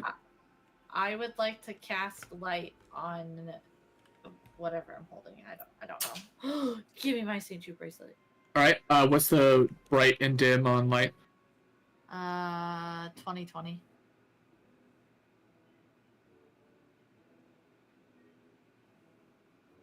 I think that's the best I've got. Before we move any further, Yotev would like to see if he could like hear or see the automaton. Well, you see what you see. Go ahead and roll a perception check to see if you hear something. Can I second that? Yeah, go for it. Do I need to roll? Oh, nope, I don't hear shit. I got an 18. With an 18, you do hear what sounds like the clanging of metal on stone, but this entire place is dead silent, and this seems to bounce off of the walls in a weird way that makes it difficult to pick out. Gotcha. Well, I vote we Um, just move down where we know we're supposed to go. Yeah, that's kind of our best bet. Oh, hey, I have color. Okay. now. Did you? If I want to keep an As active perception open. Pause. As the light moves into this area, you hear that clanging begin to pick up. Oh, We're going to I'm going to ask for you all to please roll initiative. oh, Hell yeah. let me know when you're ready. It's Oh. ready to go. Oh. 15. I got a fucking 4 with. Oh my goodness. Oh, gosh. 3. So I rolled a natural Secret 1. construct. I'll take If second. I use Prefer. my inspiration that I have, I roll at advantage, right? Yes. I feel like it's attracted by the light. No, it didn't do it. I feel like it knows like when things are in its like surrounding vicinity, like in How its do I vicinity. redo it, Caleb? Yotev, can we Uh, talk? Can we talk construct? I can remove you from the thing and let you roll again. Or if you go to the initiative page, can you right click and do re-roll initiative? Hold. I No. see that option. I don't know if you do. No, No. I can't You write. can, though. Go for Do it. you want? Okay. Yeah. There you go. 19. Thanks, Caleb. Look at You know, I do what I can. No, I cannot speak construct. The closest one that probably could speak construct is Kenji. Actually, it might respond to Dwarvish. It'll respond to a shatter to the face. Oh, All right. Cassandra, you hear the sort of metal on stone noise pick up as something seems to be headed in your direction. Great. What would you like to do? put out the light. If I put out the light, we can't see for combat, and that's bad for like half the party. It Nope, might not I can find see. us. Everybody's I got think dark it'll vision find now. us. How do we all have dark vision? I've got goggles. The fuck if I do, dude? I was Oh, gonna you say don't? no. Uh, If I put out the light, I Cassandra cannot see. cannot see. Kenji, your patron doesn't let you see in the dark? My patron is in a different universe, dude. That's true. I think putting out the light is a bad idea. I think continuing and getting as far as we can before we actually have an issue like this guy Oh, on us is boy. probably great. We don't want to get Okay. cornered or stuck in a hallway either. Yeah. We can't move as a group now. That's all right. I'll move ahead. Don't worry, guys. Why can't we move as a group? Because Because we we're have in to turn go through order. Because we initiative. have turn orders for initiative. Got it. It's like you don't even D&D. Listen, I'm really Holy tired. shit. Okay. To be fair, this is our first combat in like 3 months. I'm really tired. I think that like our plan is to fight this thing. Yeah. No. I don't think no. we can destroy anything yet. This thing will dick us if we try and fight it. What? Then what is our plan? That's literally what Mr. Cole said. Did nobody pay attention to that? He said most people. Oh boy. We'll be fine. Okay. Can we Yeah. hit save and reload? I mean, Bad. sorry, the Horrible. F5 button had to be pressed before you got fought. If you No. had, then maybe. I'm saying. You can reload, but it goes all the way back to the last save, and God knows when you guys did that. I'm okay. What does an autosave at every Dude. long rest? Come on It now. worked. No, Come autosave? on. Nah. What is this? A game from 1970? Come on now. The game came from my brain, so you could either argue it's as old as 5th edition or it's as old as I am, in which case it was made in 1997. Okay. That's funny. I I had to ask, you know. think Naval God mode. if our only option is like fight or die, I'm gonna cast Moonbeam at 3rd level as far out in front of me as I can. Oh, But Jesus. do you know which direction it's coming from? I would rather do it in front of me in the direction we need to go. Because We can't get through it though, can we? Do we get injured by Moonbeam? Yes, we do. Why are you doing that? You literally are The preventing last time us you from cast moving through Moonbeam, your you beam. fucking killed us all. Yeah, last clever time Fight, that Moonbeam fight, was fight. cast. I would like What to you doing? stunning. You know, I would like to cast Stunning Strike on Cassandra and go first. If she's gonna cast fucking Moonbeam on me, I'm not all about that shit. I'm not casting it on you. I was gonna cast it down here at the thing. Where? You do you. Where were you Down gonna poke? here. Yeah, that's where we run. It's like I a small can four-way move it. intersection that we can But move not, it a you little can't out. move it before your next turn. So I can move 45 feet, right? So how do I get to my full movement if you're blocking my path without going into your Well- beam? I can technically move if I run and then use my wings like 120. Realistically, you should have just been an evocation wizard, and then we wouldn't have had this conversation right now. Yeah. Well, I mean, technically, if I do Step of the Wind, I can move 135 feet. But, I mean, if we're going to have a dick measuring context of our next, I don't think that when it comes Go to ahead, Lady movement... B. What would you like to do? Let's go, Lady B. You got this. I still think it's the best option. It's gonna You hit do it whatever you want to before- do. It's gonna be able to get to us. If We'll our, fun with it. is our plan to stay here and fight it from here, or is our plan to try to get to the research labs? No. I'm going to the research lab. Yeah, you just have to make your decisions.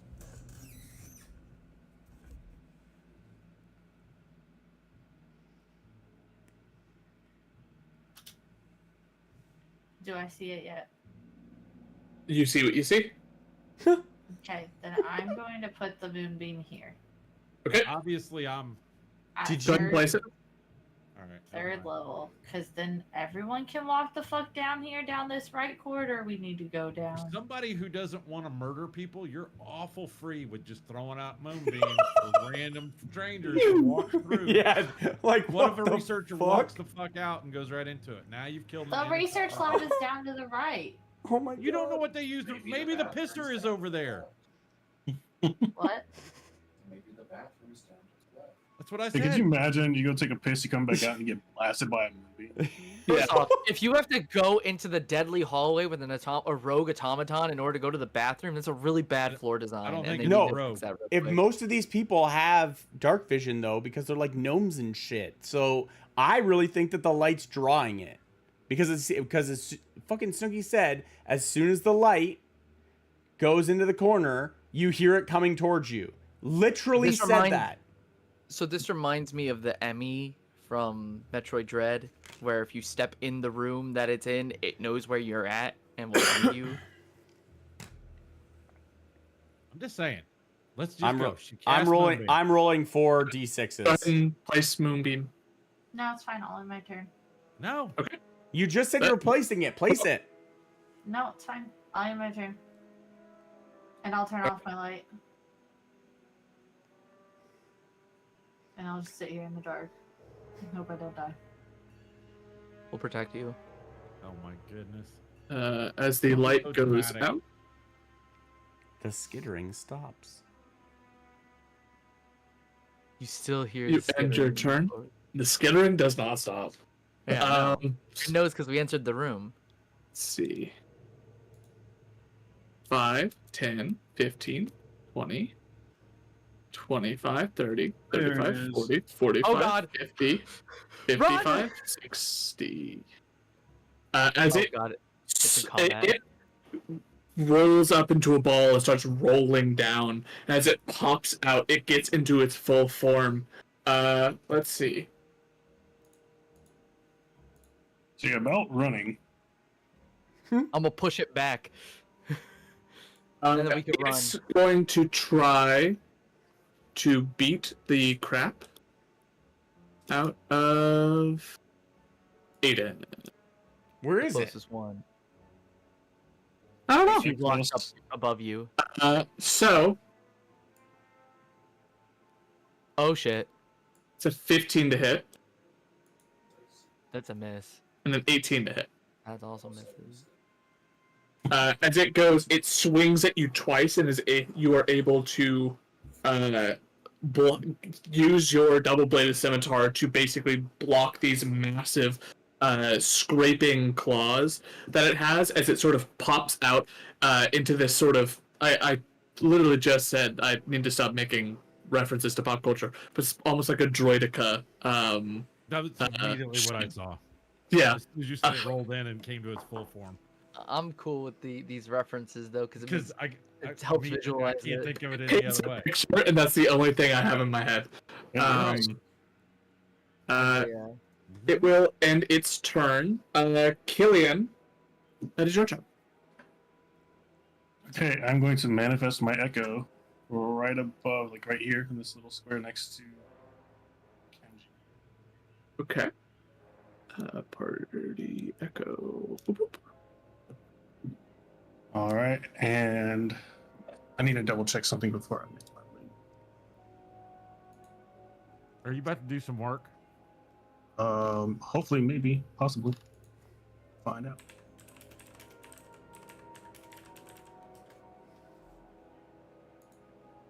Is this one size larger than me or more than one size larger than me? It is one size larger than you. Okay, so that means crush your feet. We'll work on it then. Yes. All right, so I'm going to attempt to schmack it. So I pull up my maul, and my echo does the same and just tries to swing at it like a giant baseball. All right, go for it. And How close is he? right next to my echo, and I'll say that out loud. It's right next to Killy Echo, whatever you would call it. I can't see shit, guys. So that Isn't is it dark- you know how, oh, you don't have dark vision. I forgot. You don't have dark vision. You better just run. a 16 to hit. He can't see where to That run. misses. Okay. He can't see where to run. He can't No, I just run. Yeah. Extra attack through the echo's position again. It's another 16. You're about to see it. It's a okay. while, it's been a while. don't wanna. Okay, you rolled a 16 and didn't hit it? Twice, yeah. Unleash another attack from my Echo's position. All right. That's even lower. I'm going to use my inspiration to reroll it. Okay. This is a 27 hit. Yeah, for sure. Okay. It is somewhere between a 17 and a 27 in its AC for sure. Okay. 2d6 plus 6. That's pretty high, but you know. we can work with that. 15 damage, and I push it 5 feet towards this wall. All right, is there a save associated with that, or does it just go? I will read. Crusher, once per turn, when you hit a creature with an attack that deals bludgeoning damage, you can move it 5 feet to an unoccupied space, provided the target is no more than one size larger than you. Okay. So it gets pushed north 1. So you just Does bat it up. Get an attack of opportunity? Not with forced movement, no. Echo's gonna move. That's 1. That's 5. This way, 10. Okay. Action surge. Go for it. He's just playing golf with it at this point. Yep. All right. So there we go. First attack. Natural 20. Fuck yeah. Okay, so I wish I we could see double the this. dice, not the amount, right? Yes.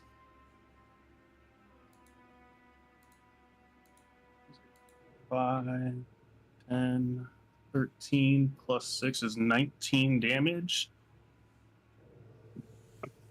And it moves back 5 feet this way.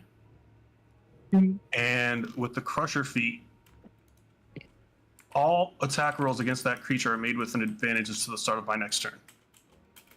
Wait, hold on.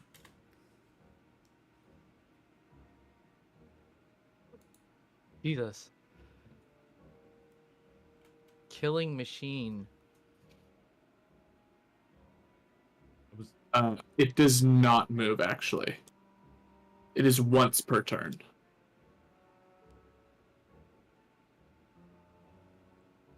Hang on. I gotta Crusher's once per turn? Yes. Oh, yeah, it is. Yeah, once per turn.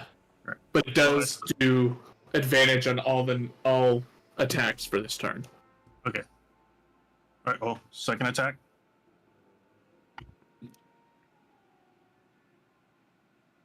There's an 18. 18 does hit.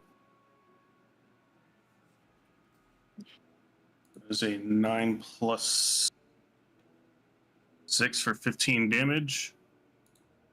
All right. We're gonna unleash Incarnation again. How bloody is this thing looking? There's some dents in it for sure. Oh my god. He's hitting it. You know, 28. 28 hits. Remember, we gave it more HP by doing the southern accent, so.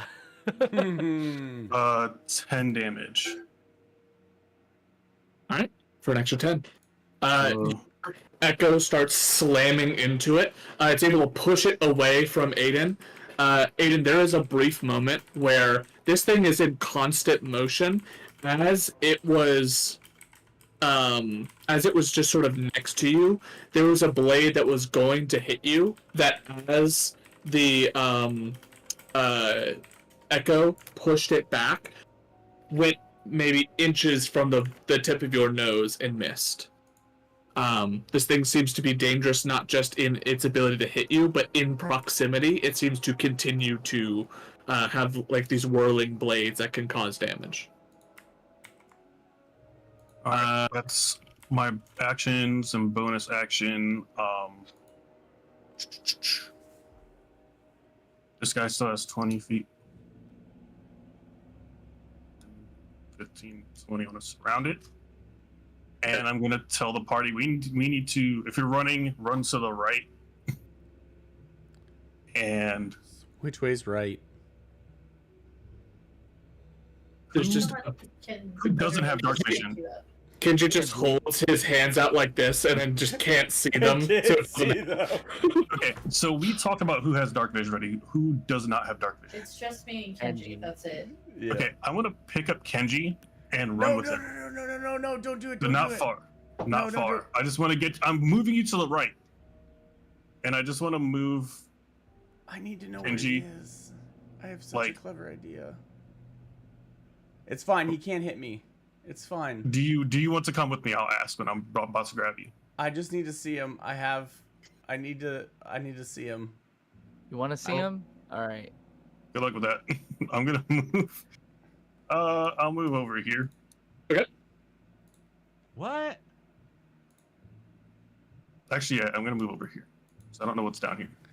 There are people probably standing right around me, and I would not even. I can't see shit on this. There map. are, in fact, 2 people within 5 feet of you. That's fucking bananas. I feel solo on this welcome to my fucking map, world man. before. Yeah, I mean, like. What's even crazy is that's what the stream sees too. Is they just All right, see you by yourself. Yotev. Yeah. Oh yeah, that's unfortunate. The stream just sees darkness. Dude, it's. Yeah. Let's see.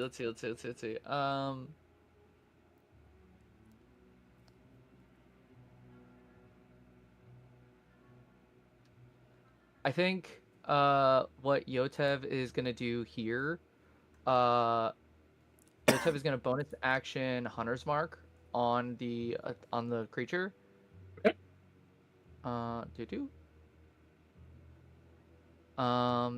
And then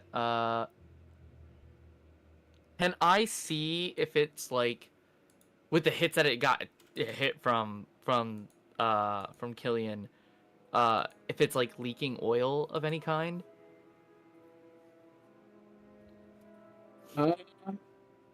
It doesn't seem to be.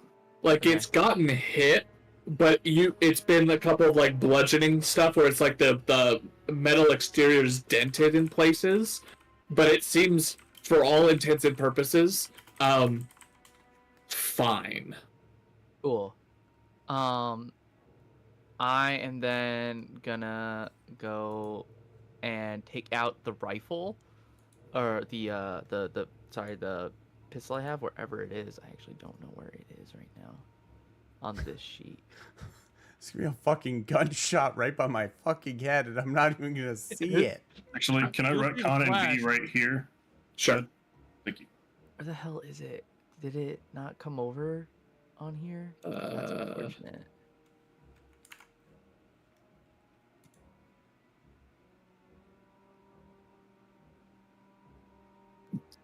I know I have it.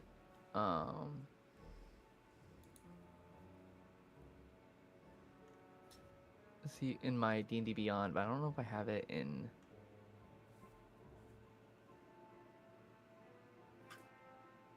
here.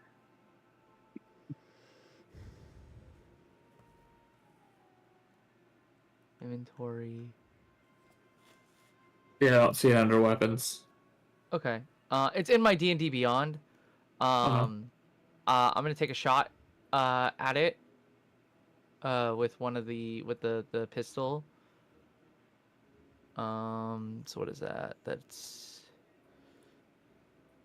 D20 plus. It's a +6 to hit. Okay. You get advantage. I get advantage. Yep, Everyone sure. gets advantage for forever. Oh, okay. To the end What? of the end of Step's next turn. Gotcha. I thought it was Step gets it at the start of his next turn. It just says attack rolls against that creature are made with advantage until the start of my next turn. Cool. That is 14. Miss. I would like to use my extra attack to take another shot. Go for it. All right. 25. Hit. Awesome. So that is for 1d10 plus 3 Plus 1d6. plus 1d6. Yes. Where's my d10? There it is. And then a d6 for Hunter's Mark, right? That is 6 plus the 1. Rolled really low on that damage. So 7? Yeah, 7. Piercing, Got I it. think. Yeah, 7 piercing. Uh, What is it, so misfire? Make an attack roll with fire. as you fire at it, the first one ricochets off. The second one, Killian seemed to have been doing some pretty good damage, but as the gun fires off, it does not seem to pierce as well as like a firing weapon should into this creature. Sure.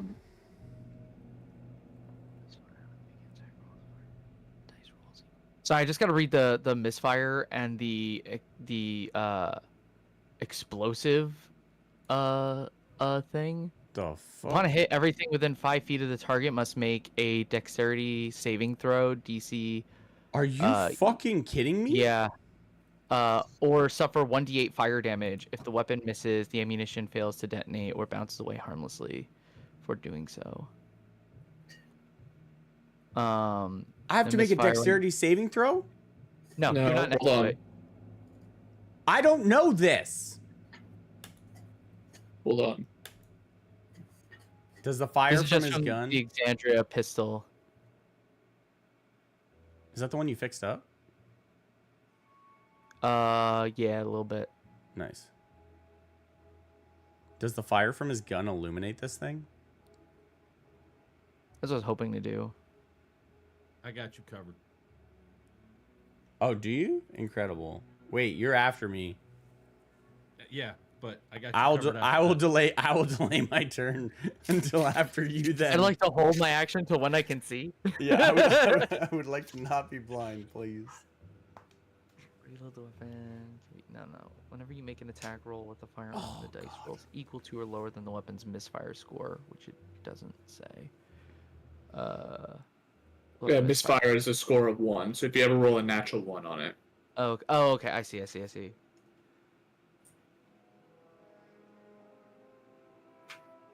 Yo, Why doesn't does it Eden have just s- naturally give off a nice glow? He's not on fire now. Yeah. Fuck you, Aiden. Expected Um, fire Genasi's to semi glow. Alright, so I've used 2 shots. I have 2 more before I need to reload it. Yeah.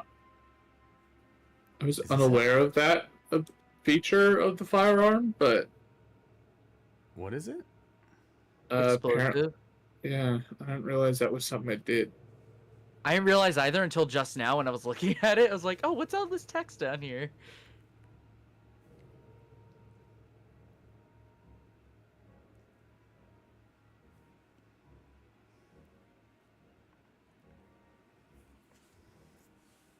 Did Snooky give us an overpowered weapon? No. Killian, make a deck save. Oh, Jesus. This is his echo. Yeah. What do I have to beat? Uh, 8 plus. my proficiency bonus and my dexterity modifier, so 8 plus 6, so 14. 18. Okay. perfect. Cool. I didn't realize that till after. And then Yotev is gonna say, "Fall back!" and then use his 30 feet of movement. 5, 10, 15, 20, 25, 30. We I'm go. gonna say right here for my 30. Diagonal down one so I have a clearer line of sight with it. Aiden, it is your turn.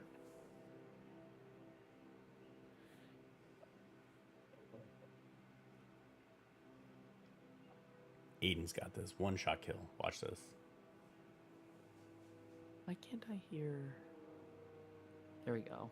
There goes your light. What?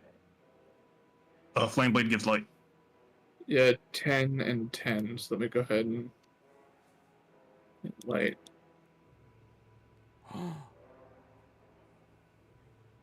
Oh, shit. What's up? Who got light? How? We have flame blade. Aiden casts flame blade, so he's holding like a fiery sword right now.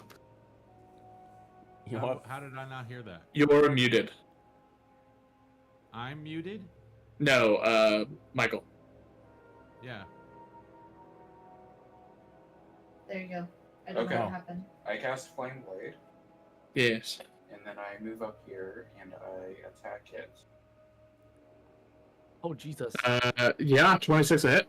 Yo, that's between 17 and 28. Incredible. It is. Yeah. Oh, For yeah. 15, as you hit it, the flames do not seem to affect it at all. Alright.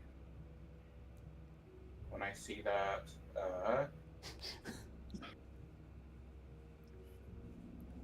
and the fact that it was doing its, like, whirly death thing, I'm going to, that's still counted as hitting it with an attack, right? You hit it. Then my swarm will move me 5 feet horizontally this way. Incredible.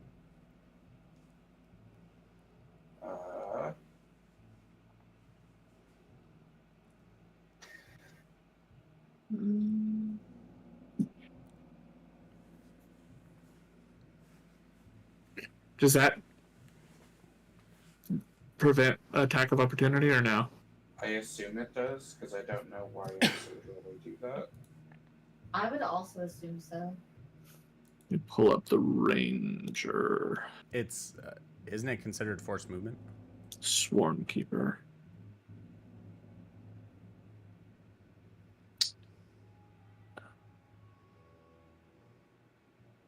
Does it specify that it doesn't?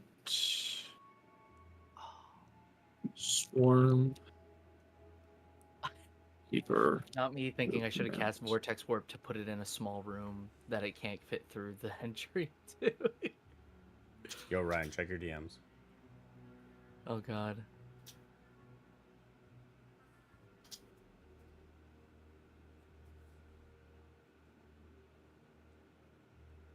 I do not. No, I don't need the top one.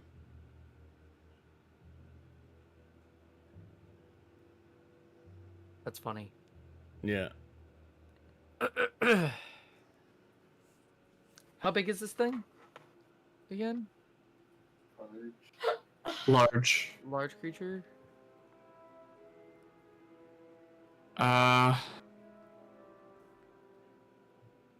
It feels silly if it doesn't do that because it's still forced movement, right? Like So Michael. it's Michael's not doing the movement, but I wouldn't call that necessarily forced. I'm seeing a lot of conflicting stuff though. Some people are saying it doesn't. Some people are saying it absolutely does. What if we will pull it?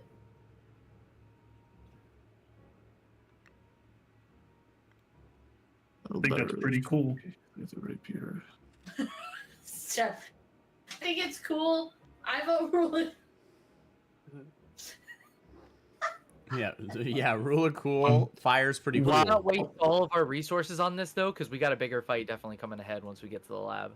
So while It's while the fighting for it not to makes me really want to make it provoke attacks of opportunity, I'm going to go ahead and say no, it does not. okay.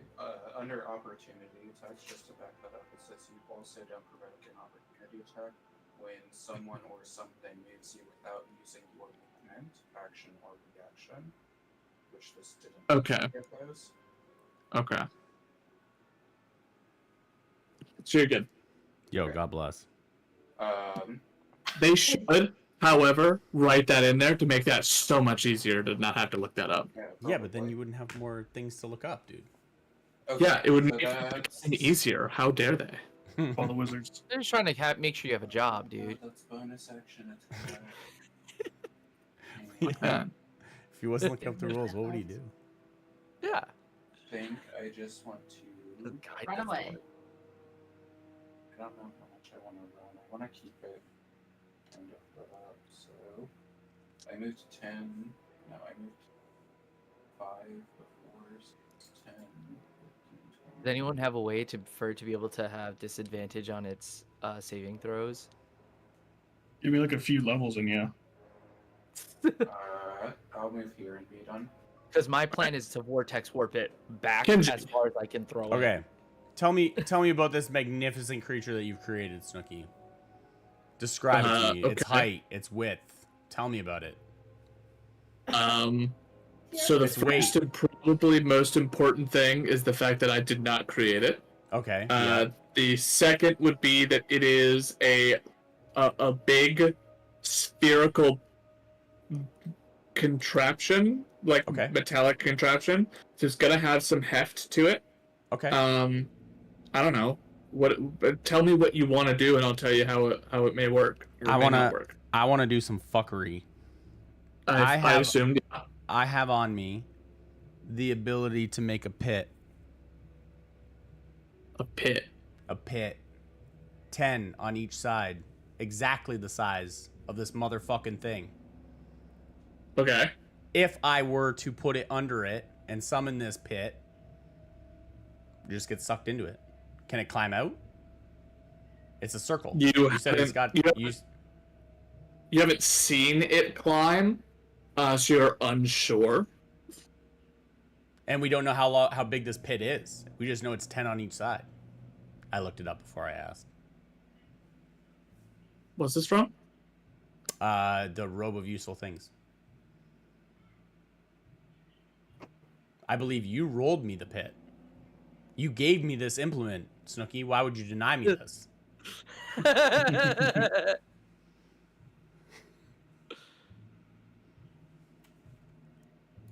Okay, so it does say a cube, and traditionally cubes are the same on all dimensions, so it'd be a 10-foot pit. Okay. How tall is this thing? I mean, it fills up a 10 by 10 square, so it itself is probably like... It'd probably be anywhere from 5 to 8 feet across, and then the blades would occupy the rest of that 10 by 10 square. Okay. I will, assuming that it just falls in if I put it under it. I want to make sure that it falls in, though. Do you want me to roll something to be able to do that? Sleight of hand, maybe? Stealth?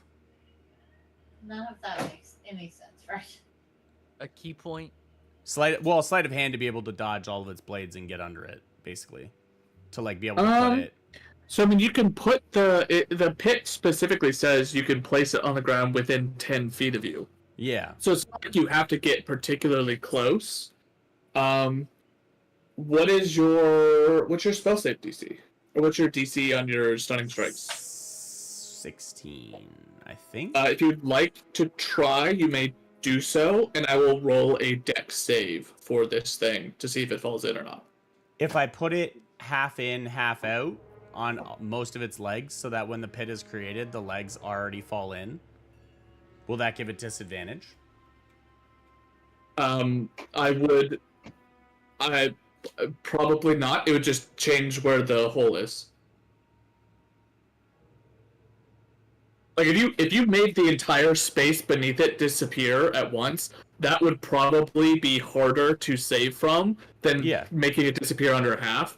So either way, it'd just be a dex save. Oh, then that's fine. I will make a 10-foot square. Okay. Yes. I don't know how to do this. It's been so long. Give me 1 second. I can do this. I got I it. believe in you.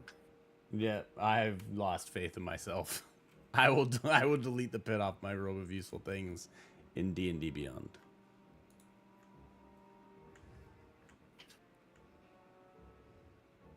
Pit patch. Delete. All right.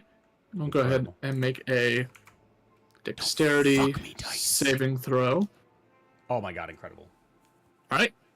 You take a step forward and throw this patch down. As it does, it sort of skids underneath. And the moment it comes to a stop, the ground underneath just sort of has this cracking noise underneath it as the stone itself cracks and crumbles, and then all at once the stone in this sort of 10 by 10 cube crunches in on itself and twists and disappears into nothingness. As this thing starts to like stab into the walls, it falls and like gets caught and falls into this pit upside down. Incredible. Upside yeah. down. Incredible. I'm going to use 1 second here. What the fuck is it? Oh, here we go.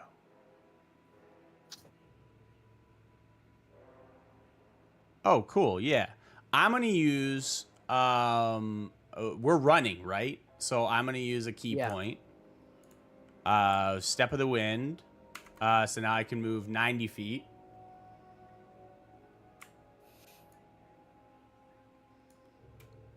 I need somebody to count feet for me. That's 15. Yeah.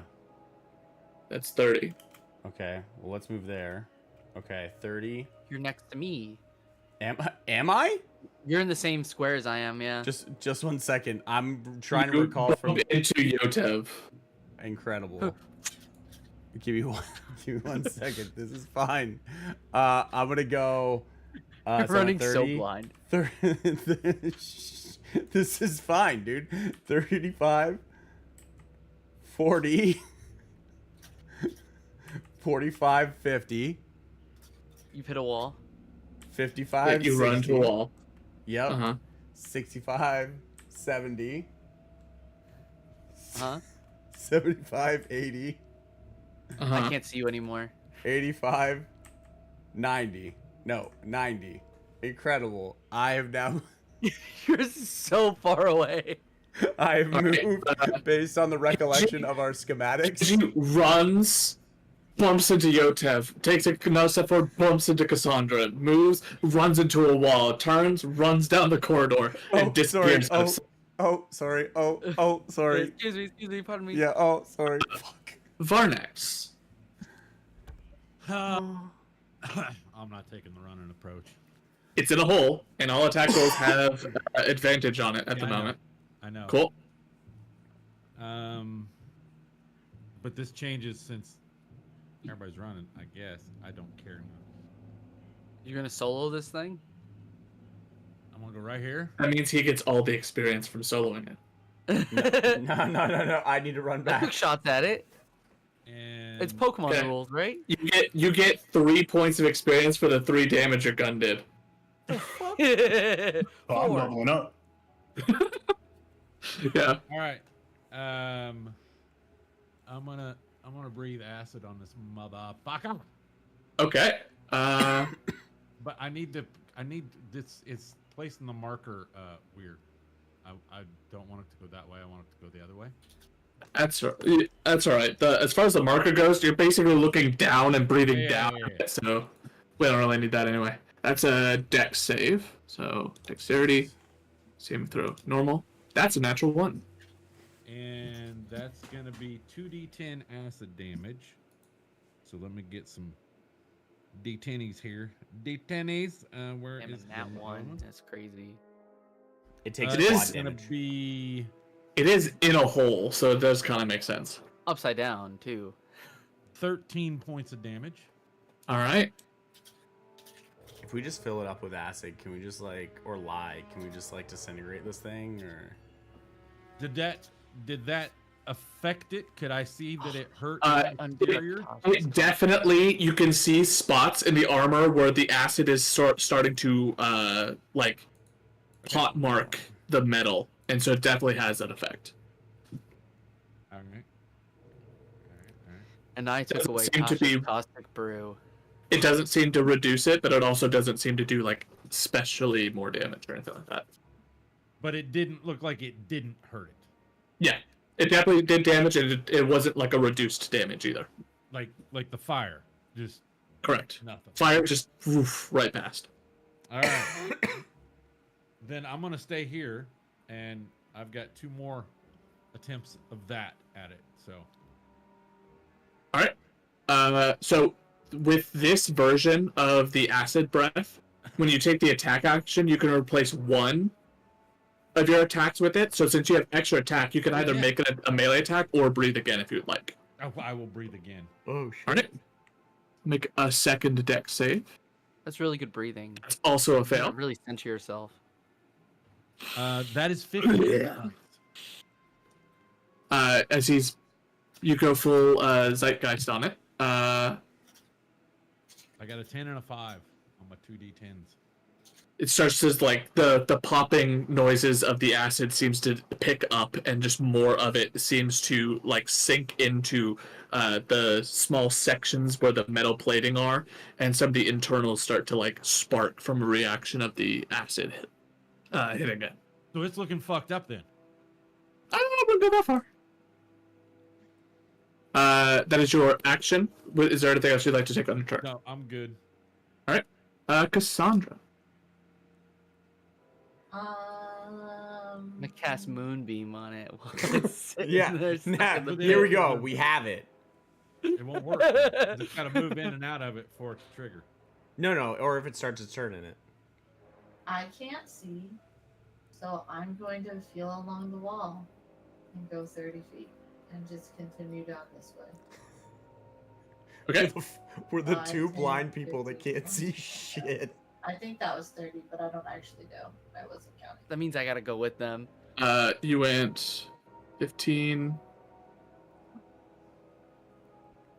My bad. So sorry. Alright. I'm not trying to cheat. I mean, you can always dash if you wanna. Oh, wait, that's true.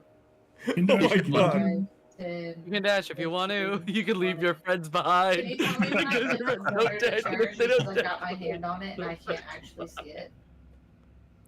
It would be right there. So I go. You bump into Kenji, and you walk past Kenji. It's the blind leading the blind here a little bit. But it's, 100%. I'm coming. Don't worry, guys. all right.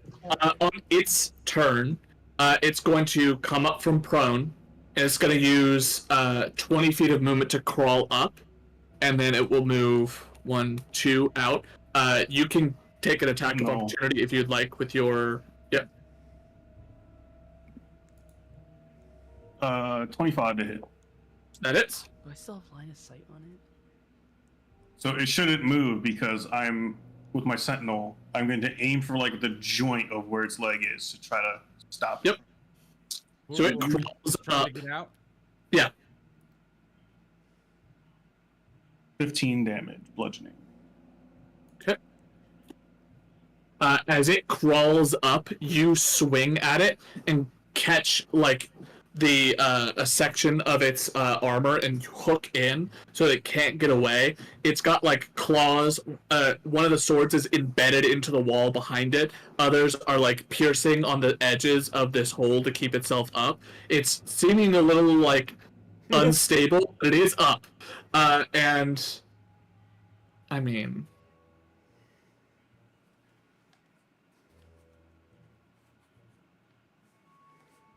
Gravity. Yeah. How does gravity work? I need Aiden, Killian, and Oh God, I'm out Varnex of range. to all make dexterity saving throws, please. Thank God I'm out of that. So So what do I get for my bonus? Yours should be baked in. Oh, Double if I check. move- Yeah, your dex save is a +7. And Aiden, you get an additional 4 to yours. What about my aura? Yeah, so What the your fuck? yeah, yours is baked in. You get a 3 plus the 4, which gets you to 7. Your aura gives you the +4. Motherfucker. Oh my Oh my Lord. god. Okay. That's so I didn't bad. want to roll these dice, but This is tragic. What did you guys do? What'd you get? I got a 33. Holy Jesus fuck. Christ. Aiden. Killian, what'd you get? 13. I 13. rolled my dice said I got a 19, but that's okay. Alright. That is 25 damage to both Killian and Varnex. You take half Aiden. As this thing gets up and is in this weird precarious position, but you see as it sort of moves a section around, there is a grinding noise as it takes broken pieces of its internal mechanics that you guys have smashed or shot at or poured acid into, and it seems to grind it up and then expel them in this sort of arcing cone, and it's small bits of shrapnel slice and slash into the three of you. So there's that. Doop, boop, doop. Get rid of that. That is its action. Cool. Killian. At the start of your turn, the Echo takes a bit of damage from these whirling blades now that it's sort of crawled its way up. With it holding it there with the weapon, the blade just comes through and starts slashing at it. The Echo is dissipated. And I manifest it back. And it comes right back. And I'm pissed off now, so I'm going to go ahead and attack. Alright, roll the hit. Do we still have advantage on this? No. It just It's ended. until the end of his turn, so It's he the has an start. advantage at the start. Yeah. I hit it with dirty 20. That for sure hits. Five Yeah, so the plus start. 6, 11. 11? Bludgeoning. Extra attack. 18 plus 9, 27. 27 hits 13 damage. for 13. Can my crusher push it 5 feet down the hole? I just want to like smack it down. Like I'm just hitting it like whack-a-mole because it's coming out of this hole. Stay down, stay down, stay down. I like it. How many times do I have to teach you this lesson, old man? Hold one moment, please. Smack. It smack, lasts dig 'em, forever Smack. and is Give him a non-magical. smack and I'll smack you back.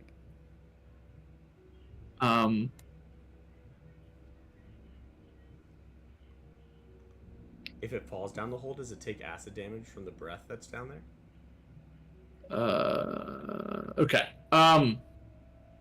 Two things really quickly. First, I need Fraggin, roll me a d6. Oh. 5. Okay. When it fell the first time, it took 5 points of damage. Oh, dope. Because it did fall 10 feet. That is the threshold for taking fall damage. For Killian, Crusher just says 5 feet away from you, right? Yes. In a I direction. mean, down is away. Technically away from me. So go ahead and roll a d6 for me. 6. All right. It takes an additional 6 as you take the warhammer and you just smash it down on one of the legs and it bends in an awkward position, and as it buckles in that way, you take the butt of your hammer and nudge it as it's off balance, and it completely crumbles and falls into the hole again. This is how it goes. I believe that's your first attack, right? Or that's Back just onto the two. pool. Back onto the pool of acid that's laying there from when it. All ran off. no. Breath, not, Yeah. not like. Acid. It's the reason it burns is because the reaction is happening, right? So enough of it would have reacted to I tried. go away. I Interesting. agree. Appreciate You did that. try. It's a great Fail. hustle. But A Um, little bit helps. that's your action, is it not? Yes, and my bonus action to manifest. I can move 10 more feet, so I'm going to... grease, fire. I didn't like that splash damage, so I'm just going to go over here. Oh, you don't like cones? I don't like I like cones. cones. Yotiv. Hello. It's in a hole, so you technically can't shoot it at this point, but if you've got something else you'd like to try. Yeah, I was gonna Molotov say, like, how far? Do I have any line of sight on it right now from where I'm at? Because it's in the hole, 10 feet down. Yeah, since it's 10 feet down and you are a solid 45 feet away, no. So I can't really do anything to it right now. At best, there'd be like claws that are like starting to come up as it's gonna try to claw its way back up, but that's about it. That doesn't feel worth it at all.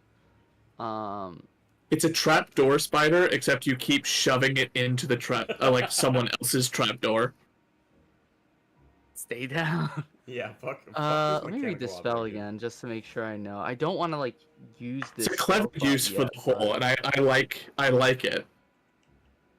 That's the first nice thing Snooki's ever said to me. That's Maybe he'll buy my merch. provably incorrect. Maybe he'll buy my merch now. Wow. Maybe you should get merch that's good. Damn. Maybe I should get merch in the first place. Yeah. Okay, that let's do would- this. I can see like where it was, right? The 10-foot hole, and I see where like it is. Yeah, you see what you see, so you can definitely see the hole.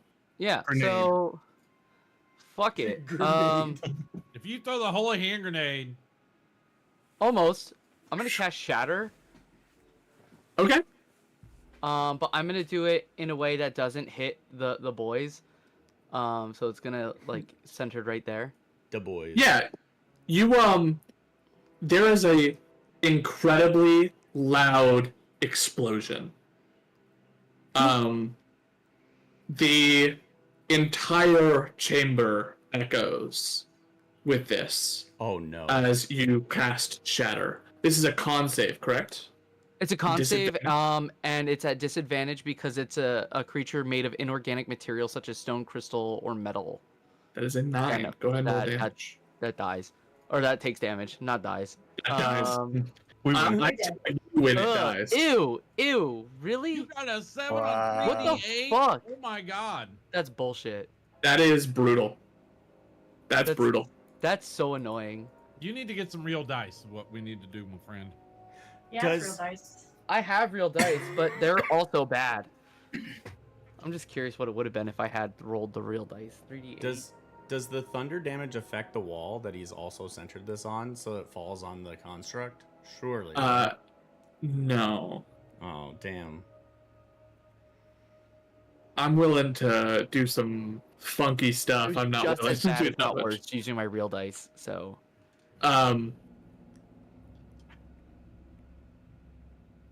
So it gets blasted with Shatter. That's your action. Is there anything else you'd like to do? can I use extra attack? No, right? No. Yeah. Now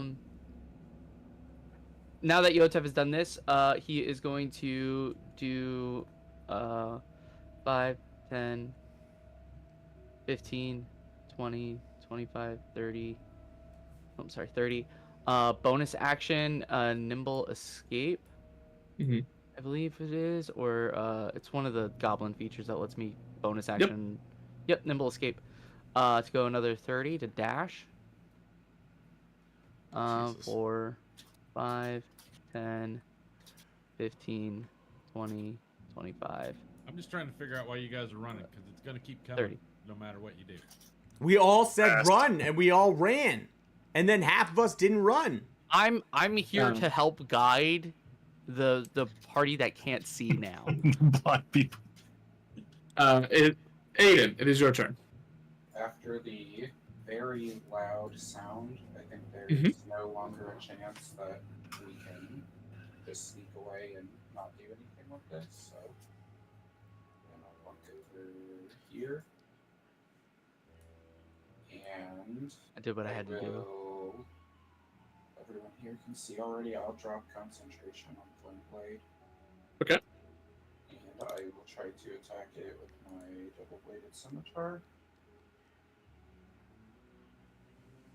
It's not prone, right? It's just in the hole. It is not prone.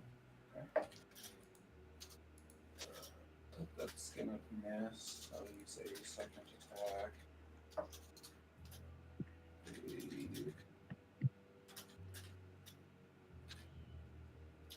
19 to hit.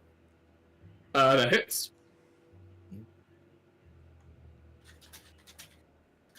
And I will. Yeah. I'll hit it for.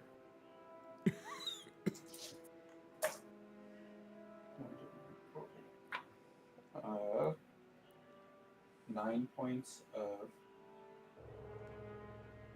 slashing damage. Okay.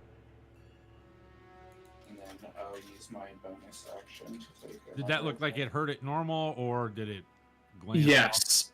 For specifically Yotev's gun, it seems to be less that it was piercing damage and more that it was a non-magical weapon that did the attack. Last attack is higher. It's a 27 to hit. Hit. Four. Is it resisting spell damage? No. Oh, okay. 8 points of damage, and I'll use my swarm to go back 5 feet again. Okay. Kenji. I'm gonna use an action to light a torch. Okay. Light.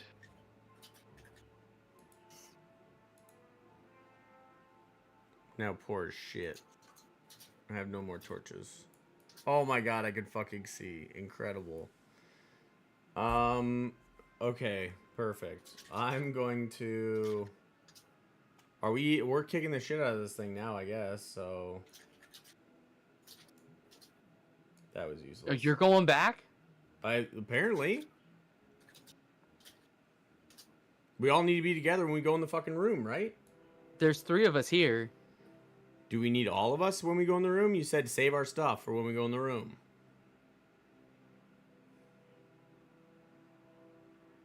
This I'm is just gonna this get is him. your turn, man.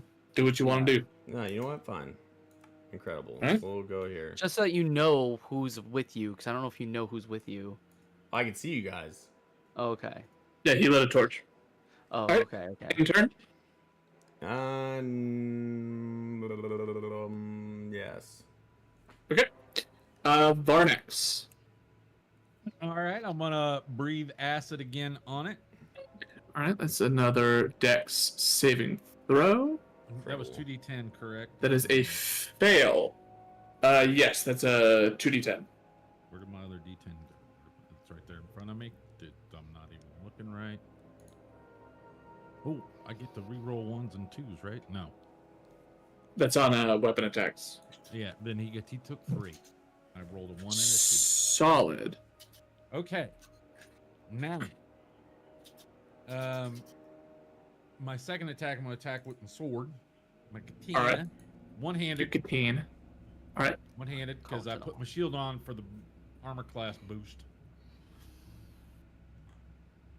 Ooh, okay, so natural 18. I got to remember all mine. I got to remember what I hit with.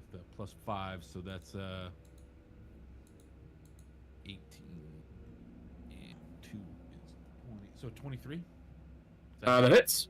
Okay. And as a bonus action, at the same time, dadgummit, I'm going to cast Branding Might. Okay.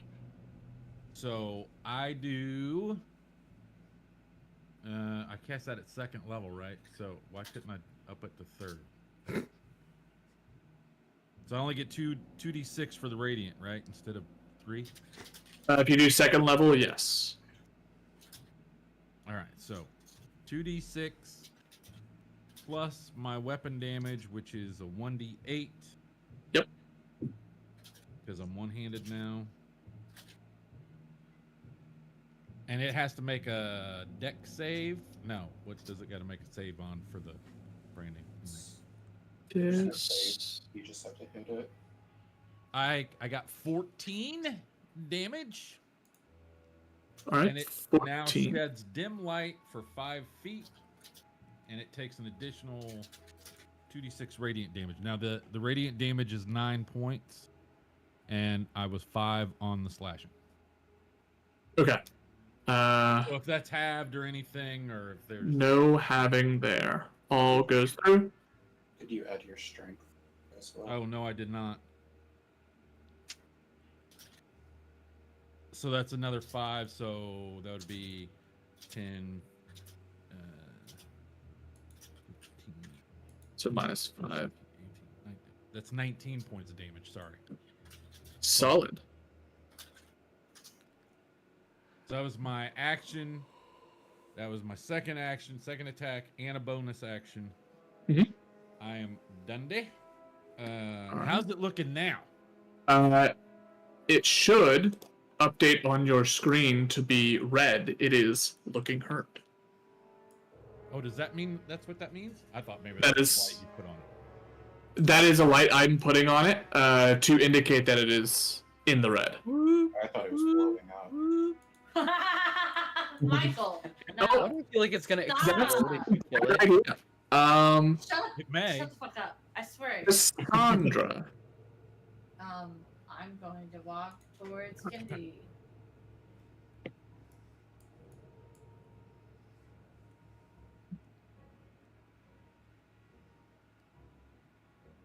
Then I'm gonna walk 30 more feet.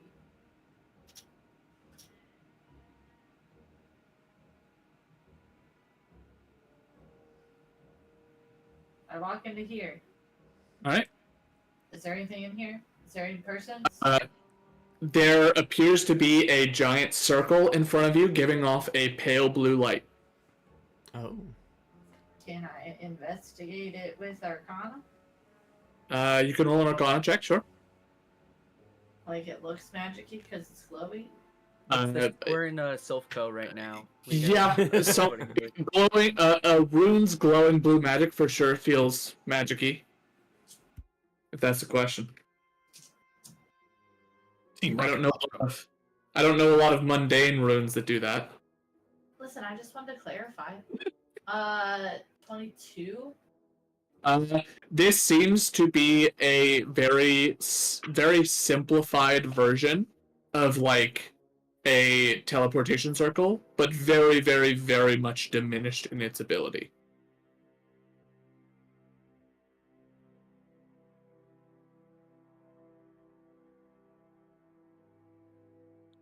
Don't go in it alone. Don't Okay. go in it alone. Remember what happened with the vampires? Don't I'm go gonna in get it yelled at no alone. matter what decision I make tonight, so. We weren't yelling at you. Just do what you want to do. Huh? Do whatever you want to Just do. what you want to do. Do whatever Cassandra would do. Yeah. As you take, All right. as you take a step forward, you vanish. Bet. The construct takes 20 feet of its movement to crawl out. It's going to attempt to move again. If you would like to take your swing there.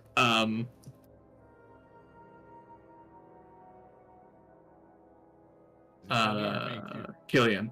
22. 22 hits. So it's curiously placed again. If I can just... 16 damage. For 16 Bludgeon. damage. Alright. It's going to take a strike at the Echo for 24 to hit. Miss. Damn. It's going to take a strike at Varnex for 19 to hit. Miss. As it strikes out at both of you, trying to impale you with these massive, like, claws. At the end of its turn and the beginning of yours, again, your echo vanishes, and I imagine it comes right back. Oh, no, it definitely hit my echo for 24, guaranteed. Oh, it... yeah, The 24. Okay, so echo went away with that That's why you said 24. damn. I thought you were just going along with the bit. My bad. Oh shit! Damn, that's a crazy AC. I did not know you had that. Had I not put my Second shield OP. on, that one would have hit me. He said it will be. Oh no. Okay, so it's my turn. Yes, Echo disappeared as it got hit by this thing, and it went around to strike at Varnax, and Varnax, you throw your shield up at the last second, scrapes across. You're able to just push it out of the way. Oh no, my echo, manifest echo, and I'm gonna go ahead and attack Jacob's position. This Natural thing 20. fuck yes. This thing is not the brightest, so you know. So Crusher, critical strike for advantage is invoked, and I can is that a 6 or 1? I gotta re-roll the 2s. So Yeah, I can't do that anymore. 16 plus 6 is 22 damage on that hit. Fuck yeah. Extra attack with advantage. 21 to hit. Hit. For a cool. That one, 16 damage. How would you like to do this? Yeah. I just want to have my echo just, like, okay, so when you're at a carnival game, like that one that you have to hit the target with the mallet and the thing goes up and hits. So I want to basically have that full swing that they do where they kind of like go from ground and swing it overhead. And I just want to keep doing that and just pounding it into the hole until it just freaking just starts crumpling into the hole. He goes into the next floor. The full lumberjack bringing a hammer down once, twice. As the first crack, there's this massive dent that goes in, causing two of its sort of major plates to dent inwards. As it does, there's like a series of sparks that fly out as the two metal plates like dig into some of the circuitry of it. As you bring the hammer back again, it sinks straight into that now open crevice, and it sinks. And there's a moment where your echo almost fully loses its weapon as it gets lodged deep inside of it, and the entire thing starts to crumble and fall down in. The echo's able to just barely hold on and swing the hammer back out. And as it does, there's just this spray of oil that goes flying up as the hammer gets arced back out of this creature, and it collapses and basically fills in this entire hole. Very much like this strength boulder that fills in the hole in Pokemon. It just perfectly sits in there. With my solid, no emotion face, just thumbs up at my echo, and he'll thumbs back. All right. Oh, hang on. I need to do something. I didn't.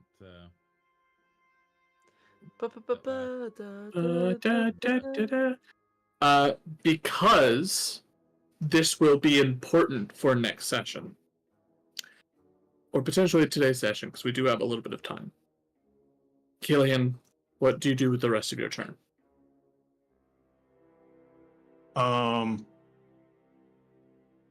It's a good question. Let's go ahead and move. I want to catch up with the others because I know that fucking Kenji's lost somewhere. And I heard his little feet steps go over here somewhere. Heard his little feet step. All right. The little pit of Yotev, Yeah. it's your turn. Cool. I would like to use my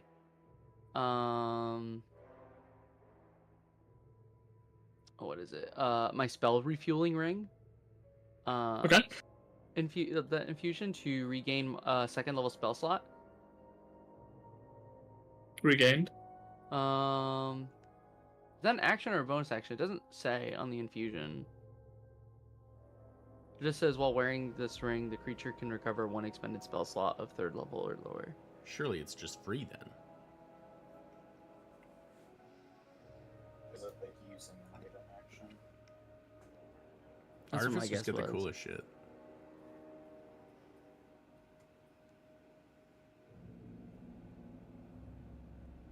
Spell refueling ring. While wearing this ring, the creature can recover one expended spell slot as an action. Oh, as an action. Yeah. Thank you. And then I want to check while we're down this way if there's like any signs that say what the rooms are in this area. You've been able to see this whole time. There aren't like specific signs down here because this is effectively a prison. This second floor, the things around here are gonna be like extra holding cells, extra storerooms, extra barracks, all that kind of stuff. So it's not like even as you're walking through, nothing here is like labeled as top secret military research facility or anything like that. Damn. So there's like signs for like storehouses and stuff like that, like storage space and stuff, but nothing that screams like, you know, ooh, super special secret Sure. along those lines or anything like that. 5, 10, 15, 20, 25, 30 gets me here.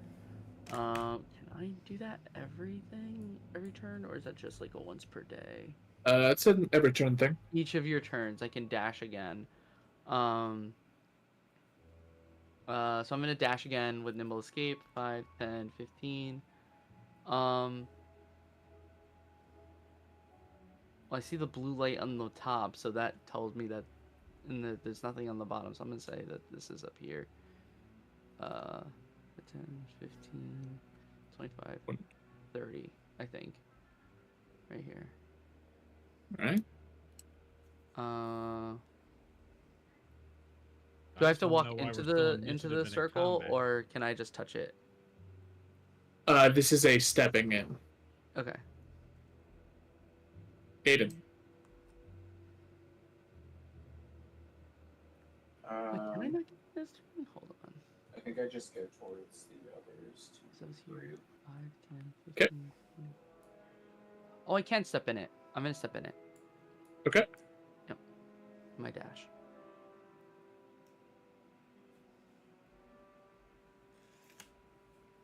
And then Kenji. I can't see shit. I'll move here. Lit a torch. Go to a wall. I lit a fucking torch and I can't see shit. Fucking check in here, I guess. Anything in here? Seems empty. Okay.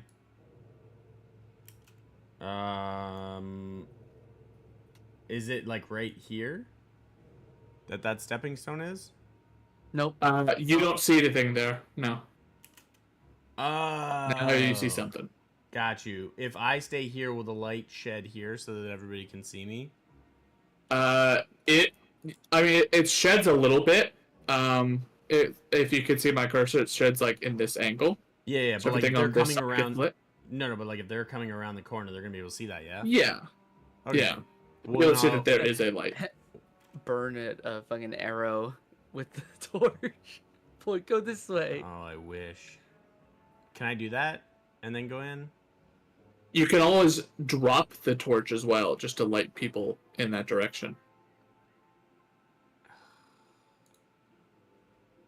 Like you're not gonna be able to stick the torch on the ground and catch the ground on fire, but you can lay the torch down, let it continue to burn in the direction of north. It's more like just wanting everybody to kind of be together so we don't all get fucked, you know what I mean? Like, that's my hang up here, so... Of course. Well, everybody else is done. Fuck that. You guys are close, right? Like, if you dashed and stuff, No. you're like... They're No? 2 turns away at least. It's all What would good. you like to do, Kenji? Kenji wants to wait. Okay, Kenji waits. Varnix. Okay, so there's 5, 10, 15, 20, 25, 30, and then I will dash. 5, 10, Move. 15, 20, 25, 30. Then I am done. Iliad. I will follow suit. Actually, before that, I will second win. Great call. D10 plus 6. There's my 13. 15. What's a potion of healing give you? It is 2d4 plus 2. 5, 10, 15, 30 dash 10, 15, 20, 25, 30. I imagine I probably see the light, right? Yep. And I'll yell back to everybody else who's catching up. Hey, I see a light ahead.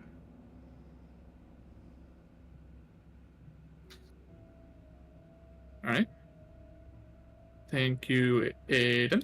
Kenji, stay put or walking through. Waiting. Still. All right. Varnex. I will drink my potion of healing. Is that a bonus action or an action? For potions, I don't remember what I said in this game. It's an action. I don't remember either. I don't. I'll wait. remember. Have we used potions yet in this game? No. We have, yeah. Yeah. We have it some. It's been a while. 15, It has been a very long time. 25, 30, dash 5, and 15, 20, 25,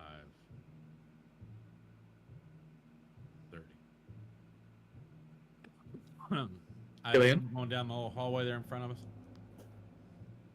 Yep, that is where the light seems to be coming from. 10, 15, 20, 25, 30. Dash 5, 10, 15, 20. I found They went- Kenji. They went in the portal. We probably want to go in as soon as possible, but I wanted to stay together. Where's the portal, north or south? Up top.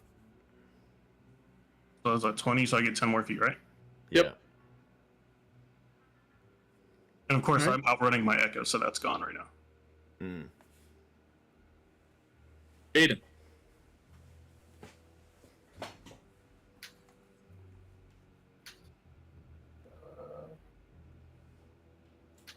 And 30. How are you Up doing top. They went into the portal. that so I think fast? we're all going to be going in soon if you wanted to go. If you select the ruler, then once you go to the end, if you press the space bar, it'll move you in the path you have selected. You have to select and start from yourself. Right.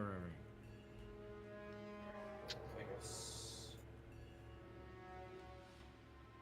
Sick blue color on your skin there, dude. I'll just go in.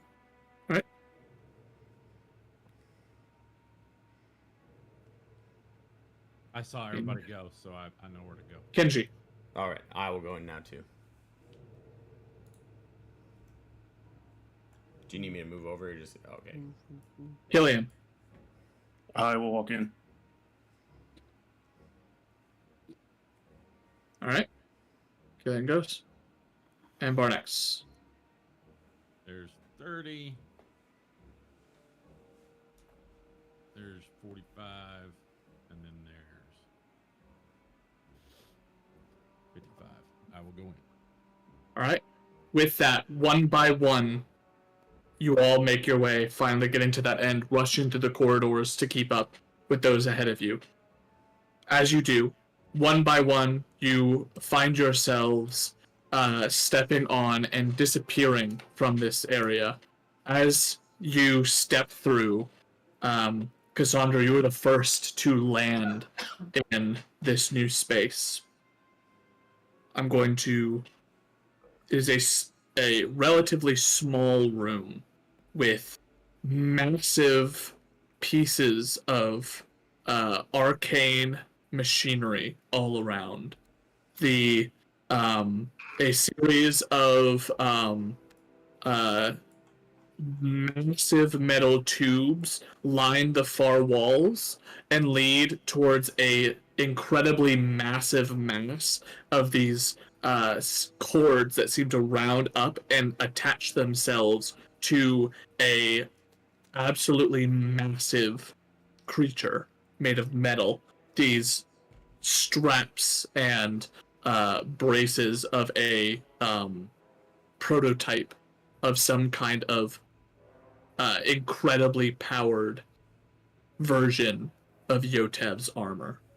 As you are summoned into this room, not only do you see these massive machines hooked up to this automaton-like suit, there are two figures in the room. There is a